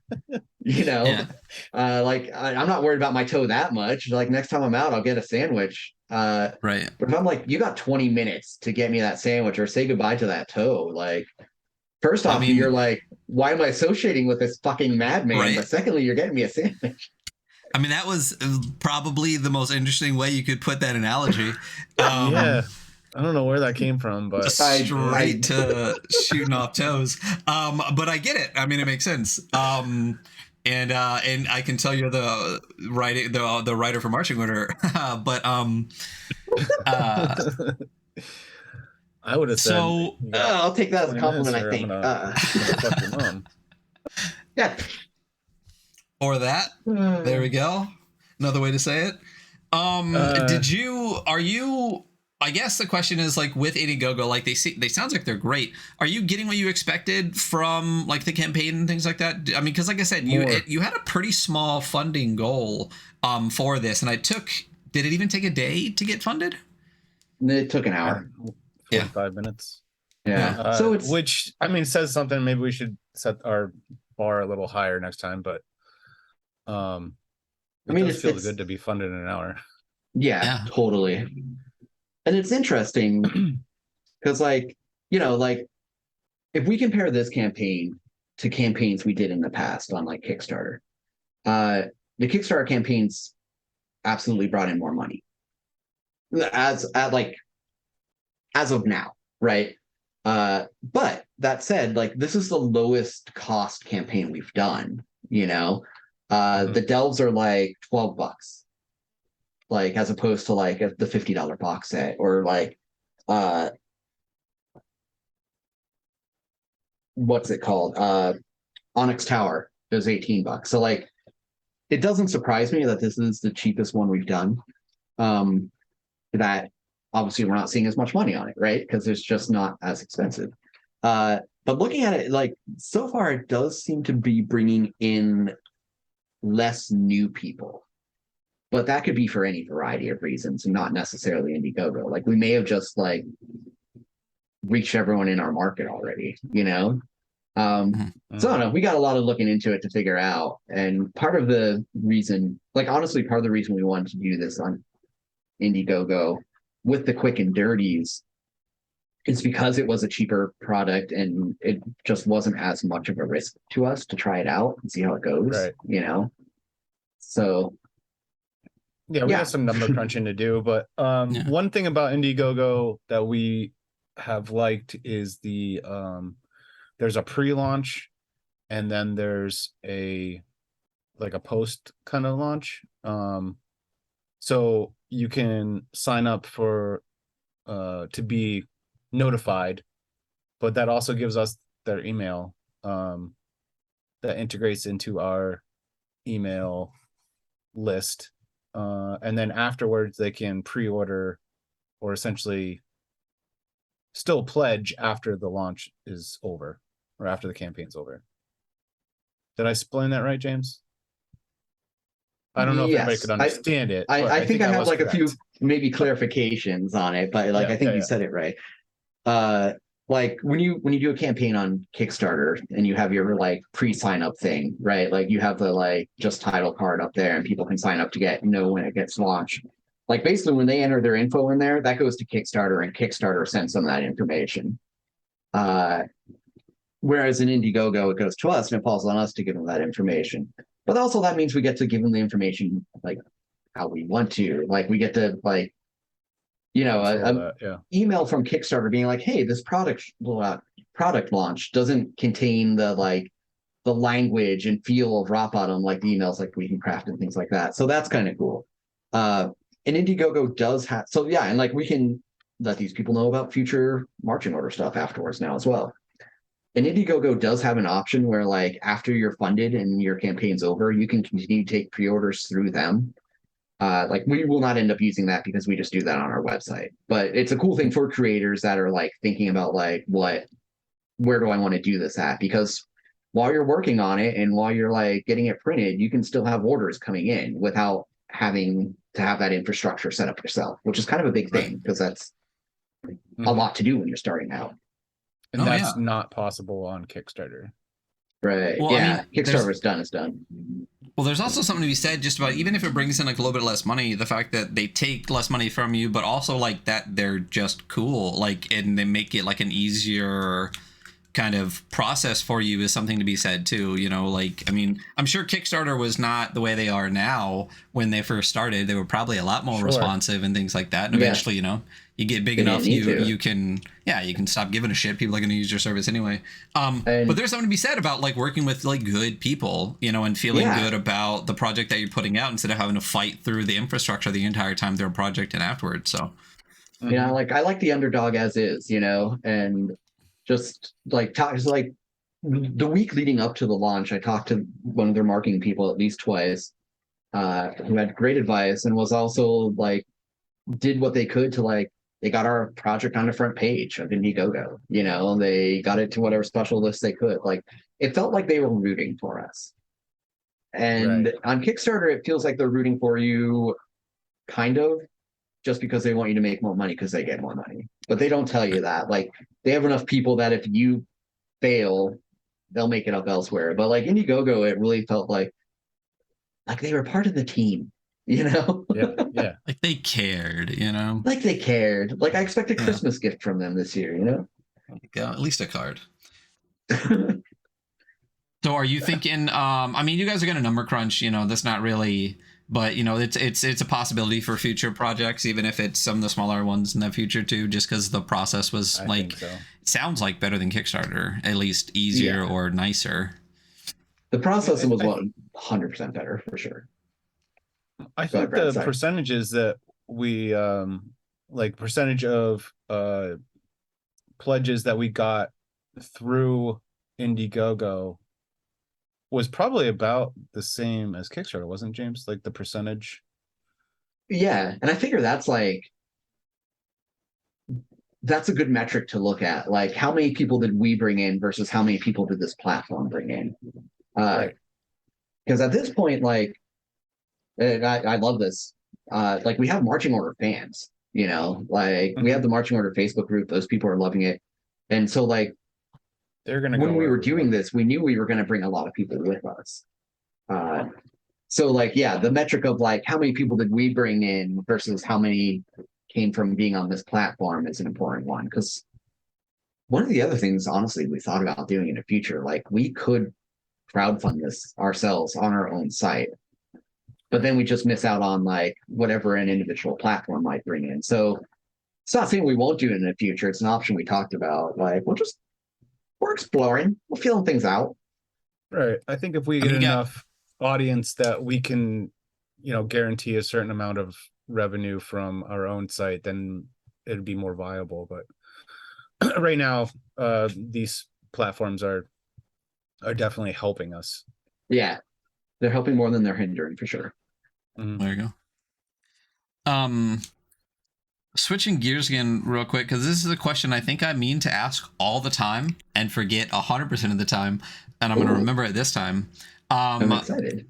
Mechanically, because like I said, Hunter and I are going to, I'm going to sleep soon, and then when I wake up, Hunter and I are going to review this book. I think we're just going to go through the player's handbook. Are there any easy to miss rules that if someone's reading it for the first time, you'd be like, actually, yeah, this one, I could, give you a little tip on that one. There's one that comes to mind. Yeah, there's one that definitely comes to mind that I will like every few months post in the Facebook group so new players can see it. And just like, hey, this is really important. Oh, I think I know. Yeah, do you want to take it from here, Brad? You do know. I do. Yeah, Luck you totally points? know. Yeah, 100%. Luck points can be used to re-roll any roll whatsoever. A monster's attack, your escape roll, whatever. It doesn't matter. 1 point of luck, re-roll that dice. Like the game's chaotic feeling, which is on purpose. But to a certain extent, like it can feel a little swingy when you're rolling a 6-sided dice and you roll one and you roll one and you roll one. And luck points was kind of the way to like mitigate that a little bit. Because it is like any roll at all you can redo. Like if a monster rolls it's like worse bullshit and you're like, this has a possibility of killing every single rogue right now. Yeah. Anyone have a luck point left? Yeah. And hey, it might take like, the entire party's rolls or luck points. God, it has sometimes in the play testing. But that's just it. Like it's oddly part of the resource management as well, right? Like, oh, you're getting low on health. That means you might die soon. Oh, you're getting low on luck. You're going to run out of your ability to mitigate the really bad shit happening. Yeah. So just like torches and like anti-venom and bandages, you're like, okay, how much luck do we have left? Do we want to keep going? You know? Mm-hmm. Yeah. Can you, and just to clarify before we go through the list tonight, then, can you luck a luck? Like, can you just keep being like, nah, I don't like that roll, then be like, all right, like, nah, I don't like that roll, and just like use up like 10 luck if you want, all on one? Yep, you can use it all up. Yeah, because sometimes it just keeps getting worse and worse. Oh man, like finally we got one roll left and it's like, oh, they rolled a 1, thank God. When we play tested Protecting Sir Grumford, one of the quick and dirty is currently available on Indiegogo. We had a scenario where like, I don't want to give too much away, but there's like a horrible trap going off and like we knew if we didn't get rid of it, it was going to kill us all. And we spent all like so much luck. We must have rolled like 5 or 6 times and it wasn't that hard. Like, oh, it was probability like wise, it should have above happened. a 3 or below a 3 or something. We only had one person get out of that one alive. Everyone else died. It was a messy situation. Interesting. All right. Yeah. Well, so I did take a note. So when we're going through the game tonight, when we get to that point, we will be able to tell people, hey, directly from the writers, this is don't forget this. Yeah. And I Is wish there anything else? there's so many games where I'm like, fuck, I wish I would have asked that. But I remembered this time, and maybe I'll remember next time. Oh, I'll say, and it really doesn't matter. But qualities are generally a 6. Like 6 is the good roll, 1 is the bad roll. So use your flaws at 1, qualities at 6, and that's your bullshit. Yeah, we've seen some people on playthroughs like kind of do the opposite when they're setting up their qualities, and it works the same either way. But yeah, I think just bookkeeping wise, it's easier to be like, "Ooh, 6 is good, 1 is bad." right. And this is mentioned a few times throughout the book because I can understand how people would want to do the opposite. But I've seen people still do the opposite. Conditions and cooldowns don't reset between encounters. So if you have a condition that's going on, it stays till the next encounter. If you have a power you used and your cooldown on it isn't ticked off yet, it continues to the next encounter and stays where it's at. Well, yeah, I mean, that's written probably at least 3 or 4 times throughout the book in like its own space in giant bold letters. In giant bold text. Like, I tried to make it very explicit. Yeah, you can't really do more than just get it its own page in big red. I feel like that's one that would be pretty hard to miss. Yeah. Right. And that's like a suspension of reality, but it's a game, right? I mean, kind of, but if you think like you go from one room to the next room, it's not like you're suddenly just gonna be like cured of fucking everything like in the 1 minute it takes to get to the next room. But I mean, we already talked about like there's no reason not to gamify a game. It's a game for a reason, and you're gonna have fun with the game. And like you said, especially with with the early marching order stuff, it does feel a lot more like kind of more mechanic focused. And you were talking about like your later delves like having more lore and more choice options and really expanding it into a little bit more.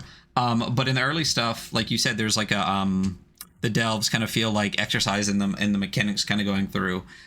So it makes sense that it would feel that way at that point. But I'm really, like I said, excited to see like the sewers and the other thing you were talking about, the evolution of the game going forward post Quick and Dirties. It sounds like there's a lot of awesome, expansive stuff in the works. And it also sounds like there's not really like an end in sight for marching order anytime soon. Are you guys is that until you kick it, like we're just marching order till the end? Yeah. I mean, if marching order people keep buying it, we're gonna keep making it, like I think I mentioned this like every crowdfunding campaign we do. The best part about them succeeding is it means I get to keep doing it. Right. And like we love this. Yeah, we have a blast making it. We have a blast like playing it. Like the play testing sessions are always great. Like provided that we're like not spending tons of time on something no one ever sees, like we're gonna keep doing it. Right. I mean, as long as somebody gives us a cookie, like we're good. Right. Just tell us we're pretty at the very least. We'll keep going. No, I mean, it's a great game. That being said, we've also discussed, in the future, putting different skins on it. Like we could do it, space genre. We could do, a kids version, Western. Ooh, I think a kids version would be interesting. A very subversive, subversive of the original tone. I think complete opposite. It'll still have it. It'll still have fart humor, There you go. Kids love farts. Yeah. That's the takeaway.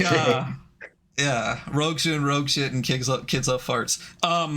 Space sounds great. Like I love a lot of these games that have come out. They're like grungy space. You know what I mean? Like not like super sci-fi, all lasers and everything looks great. It's more like technology, like you got in space doesn't mean that shit's not rusted out and like super crappy. Like you have like, I mean, the elite have like awesome spaceships, and you guys got stuff you have to stick together with glue to keep the void out. I could easily see marching order fitting into like grungy space delves and doing like almost like salvage missions into like bigger ships and stuff like that, and having delves like that. That would be awesome. Yeah. Yeah. Well, Mustafa's will probably still be our artist, so it'll still have that Yeah, if you're looking grungy at feel. Neon Lords, it works. Yeah, yeah. I mean, it's Uh, literally right there.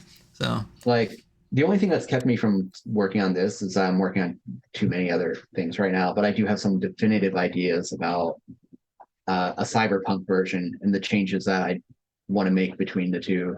And it would be, yeah, grungy and subversive as shit. yeah, I mean, this feels like it would definitely lean into like more like the cyborg style of cyberpunk, the more kind of like grungy, esoteric-y kind And of rule zero stuff of cyborg, versus baby. yeah. Cops and So corps are never your friends. there you go. I can't. Oh yeah, just want to get the book of Mans. But yeah, I mean, Same, like same. I can't wait.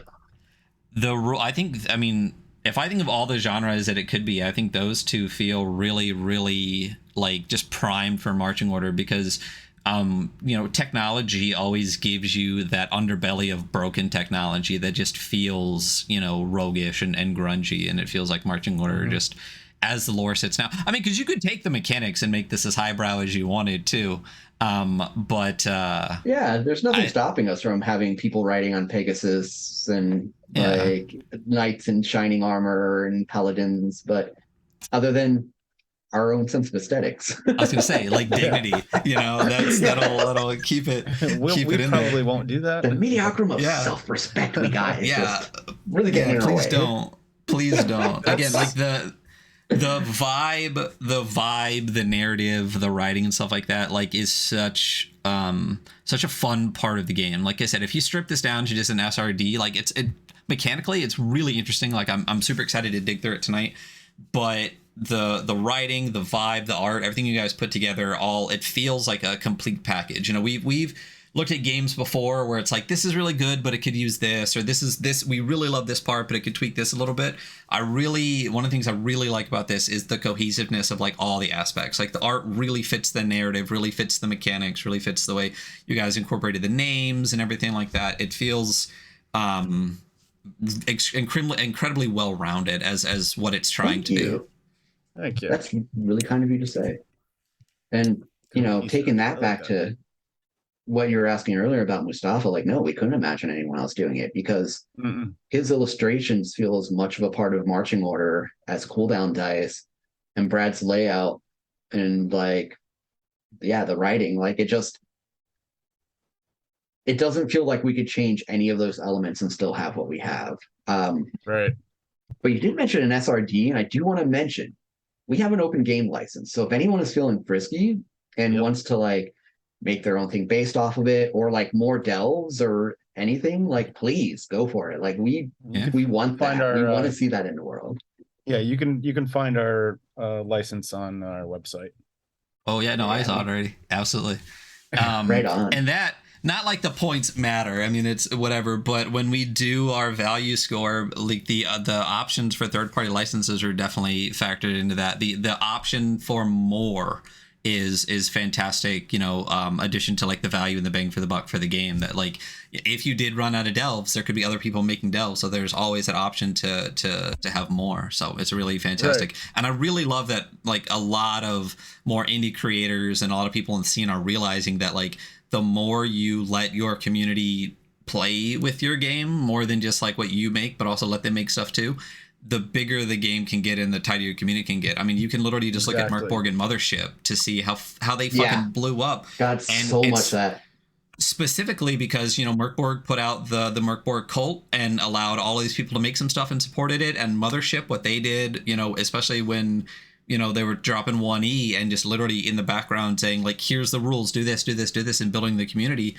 The more you support the community and then give them the options to build in it, the bigger the community is going to be. And it's really fantastic that you guys put out a third party license and that a lot of creators are leaning that way. So Yeah, for all the reasons you just said, right. it's all we just want to keep doing marching order, and if other people are doing it and creating a demand for it, like why would we have a problem with that? Plus, Like, I'd like to see what other people put together. right? Yeah. I would love to You know? see how someone, yeah, seriously, I'd love to see how someone takes this and what their take on it is. Because, like, you know, we created it, but our thinking on it is still like staring down a hallway. You know what I mean? Yeah. Like to us, like these mechanics do these things, but like I'd love to see someone just like take some duct tape and a hammer to it and be like, okay, cool. What if? The marching Yeah, order people have, hack. Yeah. yeah, people have been putting together a lot of like table uh space items. Like, we have plans to make a play mat in the future, so you can keep track of your conditions and what have you. There's for our next edition, like I would love to see more not feedback, but like you said, James, like the stuff that other people can come up with that we wouldn't have. Um, and maybe even incorporate that into the next edition, And yeah, well, it's interesting you mentioned like the playmat and stuff because like one of the areas we have gotten like a good amount of fan innovation is like, okay, how do I set up my table space? Right. Which is like what birthed the battle sheets and things like that. And so like just in the Facebook group, one of the gents is like he does a lot of like custom game crafting. Um, and Pedro Wayne, and it's just neat to see like he has a concept of table footprint that we don't, from his continually like crafting things for games and setting it up to play. Uh, and so it's just like neat to see how that evolves. And like, it's just another aspect. And it's a weird thing. You don't think like, okay, you're making a game and you have to figure out, like, especially a game like this, you have to figure out what it looks like on the table. Uh, and we didn't as much when we made it, honestly. But seeing what fans have done to innovate in that area, like, makes us think about that. Like, Mm-hmm. the brain part of playing is all there, but what does the physical part feel like? It's wild. Have you guys had a lot of people create have delves or anything like that? Anything more than like kind of small pieces or these innovations that you're talking about? Not yet. Um, One of I our feel like playtesters created the rat catcher for us. that is true. But That'll as be in the sewers. far right, as far as any delves, no. We'd love to see it. I mean, it Yeah, does like feel a little bit what's the word I'm trying to say for it? Like the delves are very much like kind of your brain coming out like into the thing. Like I think a lot of people, I mean, if you look at Drive RPG and all that kind of stuff, 90% of it is like items or extra classes or stuff like that. Like, a lot of people, some people put out adventures, good or bad. But I think it's a lot easier to create something that's generally just story based than something like the delves, because the delves are they have that kind of like choose your own adventure aspect. Like if you do this and that, it kind of feels a little bit, I don't know why the word's not coming to me, but there's a sense of like, I think it feels like it would be a lot harder. It's a little bit less approachable. It feels like right off the bat to just be like, okay, let me do this kind of choose your own adventure style room by room thing versus just write a narrative and then yeah. get my That's players to go definitely through harder. it. Yeah. I mean, that's actually like that's super good to hear, honestly, because like it's weird when you make a thing because you made the thing, and like it goes back to like trying to figure out the tagline for the thing.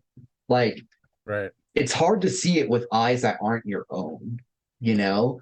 Uh so like it's really cool when people do testimonials and stuff. I'm like, oh, this is what's resonating with people, or this is what like they think about that part. But like what you said there, I'm like, oh yeah, I guess that would be hard to do. And it makes me think about like what resources could we create for the community to maybe ease that? Like what kind of spreadsheet flow to help do the if then things for folks or something.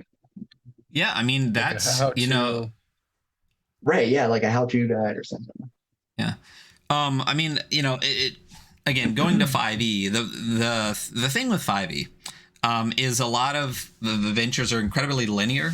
You know what I mean? Like it's very like I Yeah. wrote a story and I'm going to guide you through the beginning, middle, and end of the story that I wrote.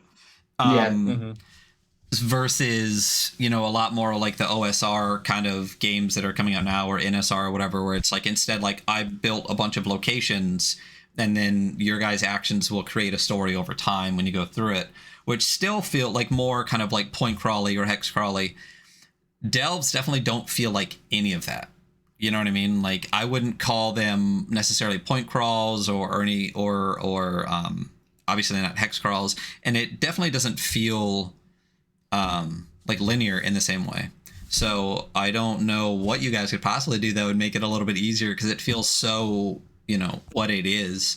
But I, like you said, it would be interesting to see what someone else comes up with, and if you look at it and go, aha, like that's something that I could have done. That's exactly the way that I would do it versus a different style. So Yeah, I'd like to hear this, like other people's voice too, through the writing. Totally. Yeah. Because I mean, James has a very unique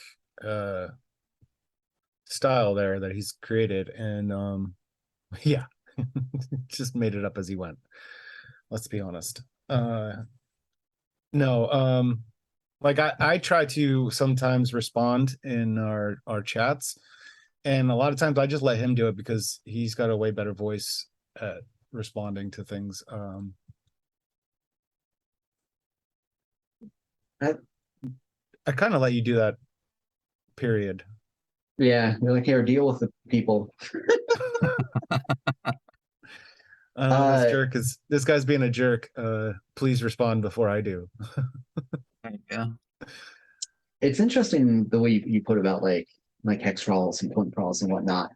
And this might actually help any folks that are thinking about doing something like that. Like I actually start with the map first. So you know, in the Delver's Guide, you look through that and you have all the different entries with. I doubt my virtual background will show this, but you know, you got the different entries with the different places you can go, and you're in one room. It's like if you go out the door, go to 222 or whatever. So I'll start with like an entire map. I'll make the map out of the location and decide in what's location. So in a sense, like, and this is maybe less true in Lurker of the Duskbloom Wood. It's a little more expensive than this, but like for the most part, they're like dungeon crawls. Like if you're in this room, this is what's happening. But here's what you can do about it. But I think it doesn't seem that way because you're not looking at the whole map at one time. right. When you're going through it, you're looking at where you are. And if you've mapped it along the way, you maybe get a better idea of that. So it feels, I guess, maybe, you know, it feels like you're like more a player playing like an old school AD&D or D&D game where you're mapping as you go, but you don't get to see it from the other end of the DM has that all behind his DM screen. You Right, know? right. It's kind of I mean, like a hero quest, but theater of the mind almost. Yeah, that's an interesting way of thinking about it, and absolutely correct. it kind of seems like what, yeah, like, I mean, you know, when you said that, I imagine like putting the map down and then putting almost like a story web on top of the map. I don't know if that's how, like, literally almost like the dot thing you had earlier, just being like, all right, there's 10 rooms, then I can just say boom to boom to boom to boom to boom, you know, and go that way. I mean, that makes it feel a little bit less, I don't want to say unapproachable. I don't know why the word's not coming to me because I'm tired, but you know what I mean? Like a little bit more, that makes it feels a little bit more accessible when you think about it that way. To just be like, do the map first and then just put all the, just put all the pieces together.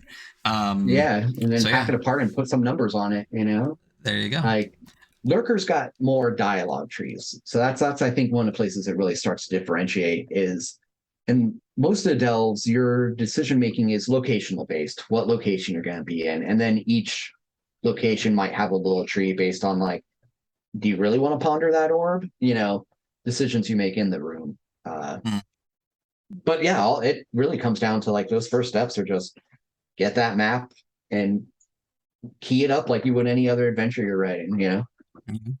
Yeah, I'm good. No, go ahead. No, I was just gonna say, I'm like you just said, like that makes me even more excited to see what someone else could possibly write for this and hear as you said, like James, there's a very distinct voice to the way that it's written. It would be really interesting to see if someone tries to mimic that or goes off in a different direction. Yeah, right. Right. Um, you had spoken earlier about uh, the evolution that like these newer books are going to have more dialogue, more uh, kind of in world information, and like more of a campaign feel. Like there's an actual story there, as opposed to the first delve, the Decaying Manse in the Delver's Guide, where it's more of. I almost feel like we're doing a good thing here, that it gets more evolved with each expansion, so that like by the time you get to the tougher, like Onyx Tower is actually kind of tough. I think we lost 2 people and had to go back out and get more rogues. It gives you the option, like the opportunity to be better at the game by the time those bigger things happen. And Like you you're get to slowly level up your ramping up the characters and stuff, complexity. too. Yeah. Yeah. Like yeah, exactly. Yeah. I mean, that's One a of great. my- That's I mean, that's a fantastic way to do it, though. Is like if you start with, simpler delves, like you said, to get people actually to understand how the game is played and kind of figure out the nuance and the way that they want to play it before they go into more advanced stuff. And the way that you guys even release this stuff. There's like the quick and dirties after you release something a little bit bigger for Onyx Tower, kind of gives you that opportunity to, like you said, sit down, do 3 hours, get in and out, and then level up a character a little bit, bounce into something bigger. So like you said, I think it's a fantastic way to do it. Thank One you. of my favorite encounters so far is the first encounter and the first delve. So the Decaying Manse, like the very first thing in this, if it's a spoiler, but it won't be for long because if anyone plays, it's the first thing you're going to run into. You go to open the door to the place and you run into 4 giant rats, which are like kind of like the easiest thing to kill in the entire game. Like if you roll 1 on their bullshit, they just keel over dead themselves. Right.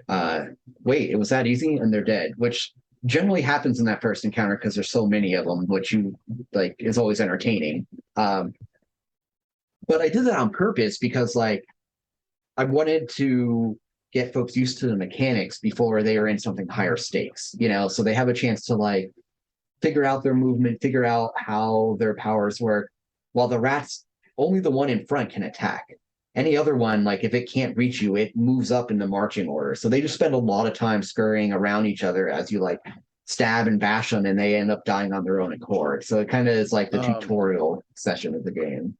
However, their quality bullshit is like attack a random rogue. It doesn't matter where they are in the order. And in that first encounter, you also find out that bullshit, like you may find out that bullshit like works hard against you as well. I think I lost a character in that first room just because a couple of rats got 6s and made attacks that normally wouldn't attack me. But yeah, there is so much learning in that first room of how mechanics work, and it was a great idea, James. Yeah. I mean, like you said, it feels like a tutorial. Yeah.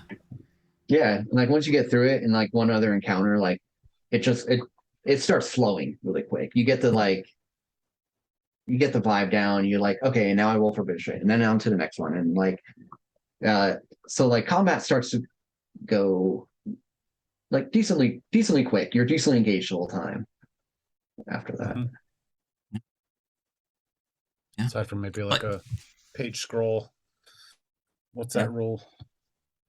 No, like I said, I'm excited to go over the game. I'm excited to see the direction that this goes. And me and Hunter keep tossing around ideas of just, man, we should really play solo games on stream. Like, oh, it only takes one of us. We just got to do it. But again, we're both, kind of lazy and have terrible ADHD. So if I could ever actually sit down and get some time to do this is definitely on the top of the list for solo games that would be awesome to play.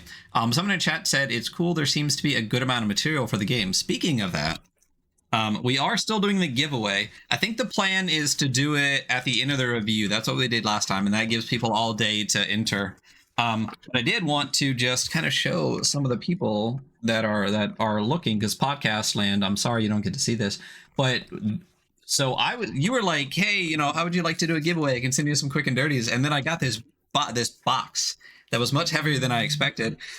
This is pretty much all the content is this all the content you have for marching order now? First of all, we got the Mud and Blood box set, which has the actually the two original games, or I'm sorry, the two original books.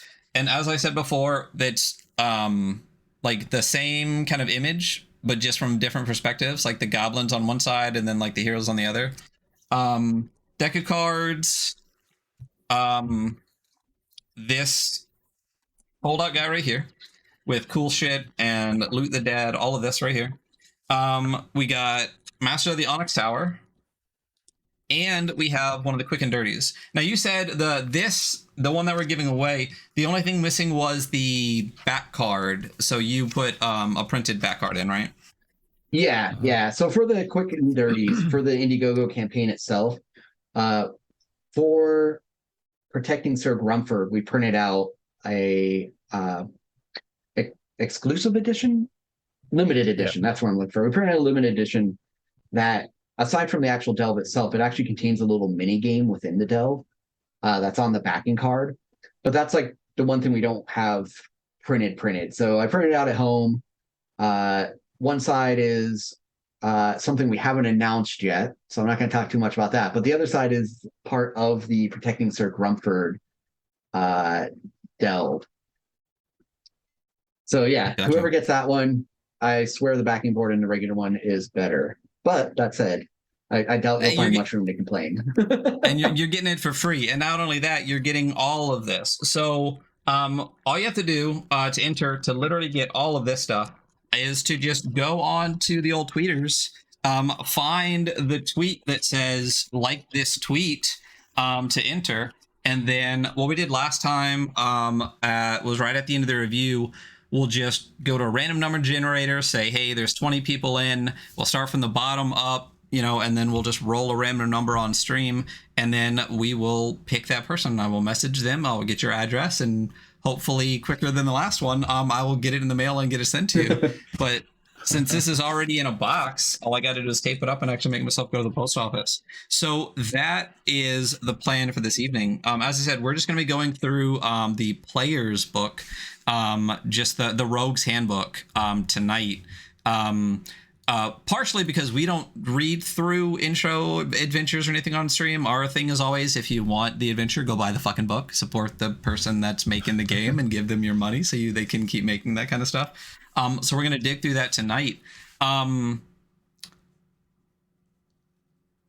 And I'm trying to think of what else I could possibly ask you. This is one of the longest interviews I have ever done on the thing. When you were in the beginning, I was like, oh, how much time? And you're like, oh, less than 3 hours. I was like, oh, that's no problem. We usually go for like an hour and 10 minutes. We're over 2 hours at this point right now, but it's been really wow. Yeah. It's been really fantastic. It's been really fantastic talking to you guys. I mean, I'm super excited to go over this tonight. I think mechanically and like I said, vibe and everything like this is such a fun game and exactly what I'm looking for right now, as far like as a player playing the game. And I can't wait to see what Hunter thinks about it. So it'll be really interesting to see. I'm super excited to see the review later tonight. I will almost certainly be in the chat for it too. So if there's questions or whatnot. Do you mind if I blather about the campaign itself for a moment? Oh my gosh, please do. Yeah. And the website, and where can people find all the stuff that we're giving away and all of that kind of stuff. Please do. So first, the Indiegogo campaign, everything you just saw there that for the giveaway, plus a lot of cool merch. So if you've never gotten into game before, we have a great intro tier called the High Sorcerer tier. Yeah. I almost said God Emperor. I'm like, no, this isn't Doom. The High Sorcerer tier. And it comes with everything you saw there. So like every delve that is out there for Marching Order now. It also comes with some cool merch. It's got some stickers. It's got the battle sheets, which are pretty dope. And the can koozie, because if you're playing, you need to be keeping your beverage cool in style. So it's like over $105 worth of stuff. We have it available right now for, this is one of my favorite things to do. For how much, Brad? $69. Nice.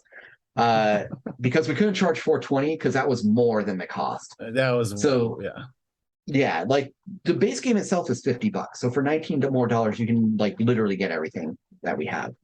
But even if you don't do that, we do still have the base game available as an add-on with the quick and dirty delves, and it's on sale there as well. And everything's available on PDF if you're not able to go as for the print versions, or you live in some random spot in Europe. Yeah, like Australia. We got worldwide shipping, but yeah, it gets expensive, and we wish we could make it cheaper than we did, but yeah, it's what it costs. So yeah, look for Marching Order Quick and Dirties on Indiegogo. I believe there's like a link attached to all the posts about the reviews and podcast and whatnot. Aside from that, you can find us at crumblingkeep.com if you just want to check out all the things. Like Deep Dark Wood is there, and we will actually be launching, provided all goes well, and I think it will be, we're going to be launching an expanded Deep Dark Wood campaign in a little later this month, and that will be good for 5e, Morkborg, or OSE. And like I said, I think it feels more old schooly than anything else anyway. Yeah, marchingorder.com. You can search for Marching Order on Twitter while it hasn't yet burnt to the ground, or Facebook or Instagram. We're there. We also hold on. Also available at the site, you can actually hire James to run a game. Oh yeah, that's a good point too. As I mentioned, professional dungeon master. Like I mostly do 5e stuff, but that said, like I mostly do 5e stuff because that's what people contact me to play. I have a lot of games, and if I don't have it, I'm happy to learn it. And I would love to be running something not 5e, not because I like hate 5e, just because I do it a lot and I like variety. So that said, hire me for 5e too. Finally, the last thing I think I want to mention is, so we have a daily email list that you can sign up for. What's the best way to do that? I haven't thought that through. I think there's a link on the Indiegogo campaign. I think you can probably find it on the website. But we do like RPG content every single day we send out through there. Like currently we're doing stuff for OSE. We got Cyborg stuff going out every day on there. Started a Dark Domains, which is one of my favorites. Like Dark Domains is like maybe marginally 5th edition. Normally it doesn't have any mechanics involved at all. It's for a copyrighted campaign world that exists in the mist and is scary, and there's a bunch of little spooky encounters you can run people through. And then do some hirelings, and it changes up on occasion too, but it's like every day there's like new RPG content coming out through that. So like that's kind of my pride and joy, and also the best place to find out about whatever else we're doing. So sign up for the mailing list. And I think that's my long spiel of please love us and give us attention. I will say that I think of all of the stuff you're talking about, that last bit is the part that just blows my mind the most, that you can put out daily content. I have not actually updated our Instagram in over 2 months because I just don't have the spoons to even do one post a day. And you're literally like, I signed up for your newsletter when I signed up for the Indiegogo campaign, and it's daily. It's not just like a little thing either. It's a whole thing every single day. And it just, every time I get it, I'm like, it blows my mind that you're doing this every single day. Because if I did one of those, I'd be like, fuck, I'm done for a week. Like that's that's my output. That's it. I mean, for what it's worth, because of the professional DMing, like I get to do it full time, and that helps. So like I say that for anyone who's like, oh man, this is so much. How can anyone do this? Like 40 hours a week. That's how. Like, don't beat yourself up. It's a fucking nightmare out there. Yeah. But yeah, every day new RPG content. Yeah. And like I said, it's great. Like I'm really enjoying it, getting it every single day. If you're listening, there's still 10 days left in the campaign. This podcast and the YouTube and everything, what's today? Saturday, generally be up by about Monday. So if you're listening to this when it drops, you still have plenty of time to go back. The Quick and Dirty is #1 on Indiegogo. You can search it on Indiegogo, or you can literally just do what I do and just go to your address bar and type Marching Order Quick and Dirties, and it'll probably be the very first thing that pops up. Highly recommend getting it. As part of the giveaway, James also sent me one of these, and I got to crack it open, and it is wonderful. And for what's the base of this? Like $12 to actually get it 12 printed. bucks. So it's like $4 per delve. Incredibly worth it, like super well done, like very, very, very excited for this. So highly recommend getting that. And for 30% off to get fucking everything that you guys have put out is such a fantastic deal. So very, very, very much recommend going and snagging all of it if that's possible for you guys to do right now. And that's it. I am the Weekly Scroll. If you're listening to this, it's probably not the first episode, so you know where to find us. And if you're watching, all of the stuff is right down there below. And definitely go check out Crumbling Keep, Marching Order, and all that stuff. And if you're in chat, come back tonight at 7 p.m. Pacific time, where we're going to dig through Marching Order. Again, thank you guys so much. You're awesome guys. It's been fantastic talking with you. And I'm excited to see, Likewise. especially if you're in the chat, what you guys... I'm stoked to go through this. I'm really excited to hear what Hunter has to say and get to the score at the end. So we'll see how that goes. But again, you guys are wonderful. Thank you so much. Yeah, thank you so much for having us. This has been great. Yeah, absolutely. It's a great talk. We will see all you guys later. All right, bye. Bye.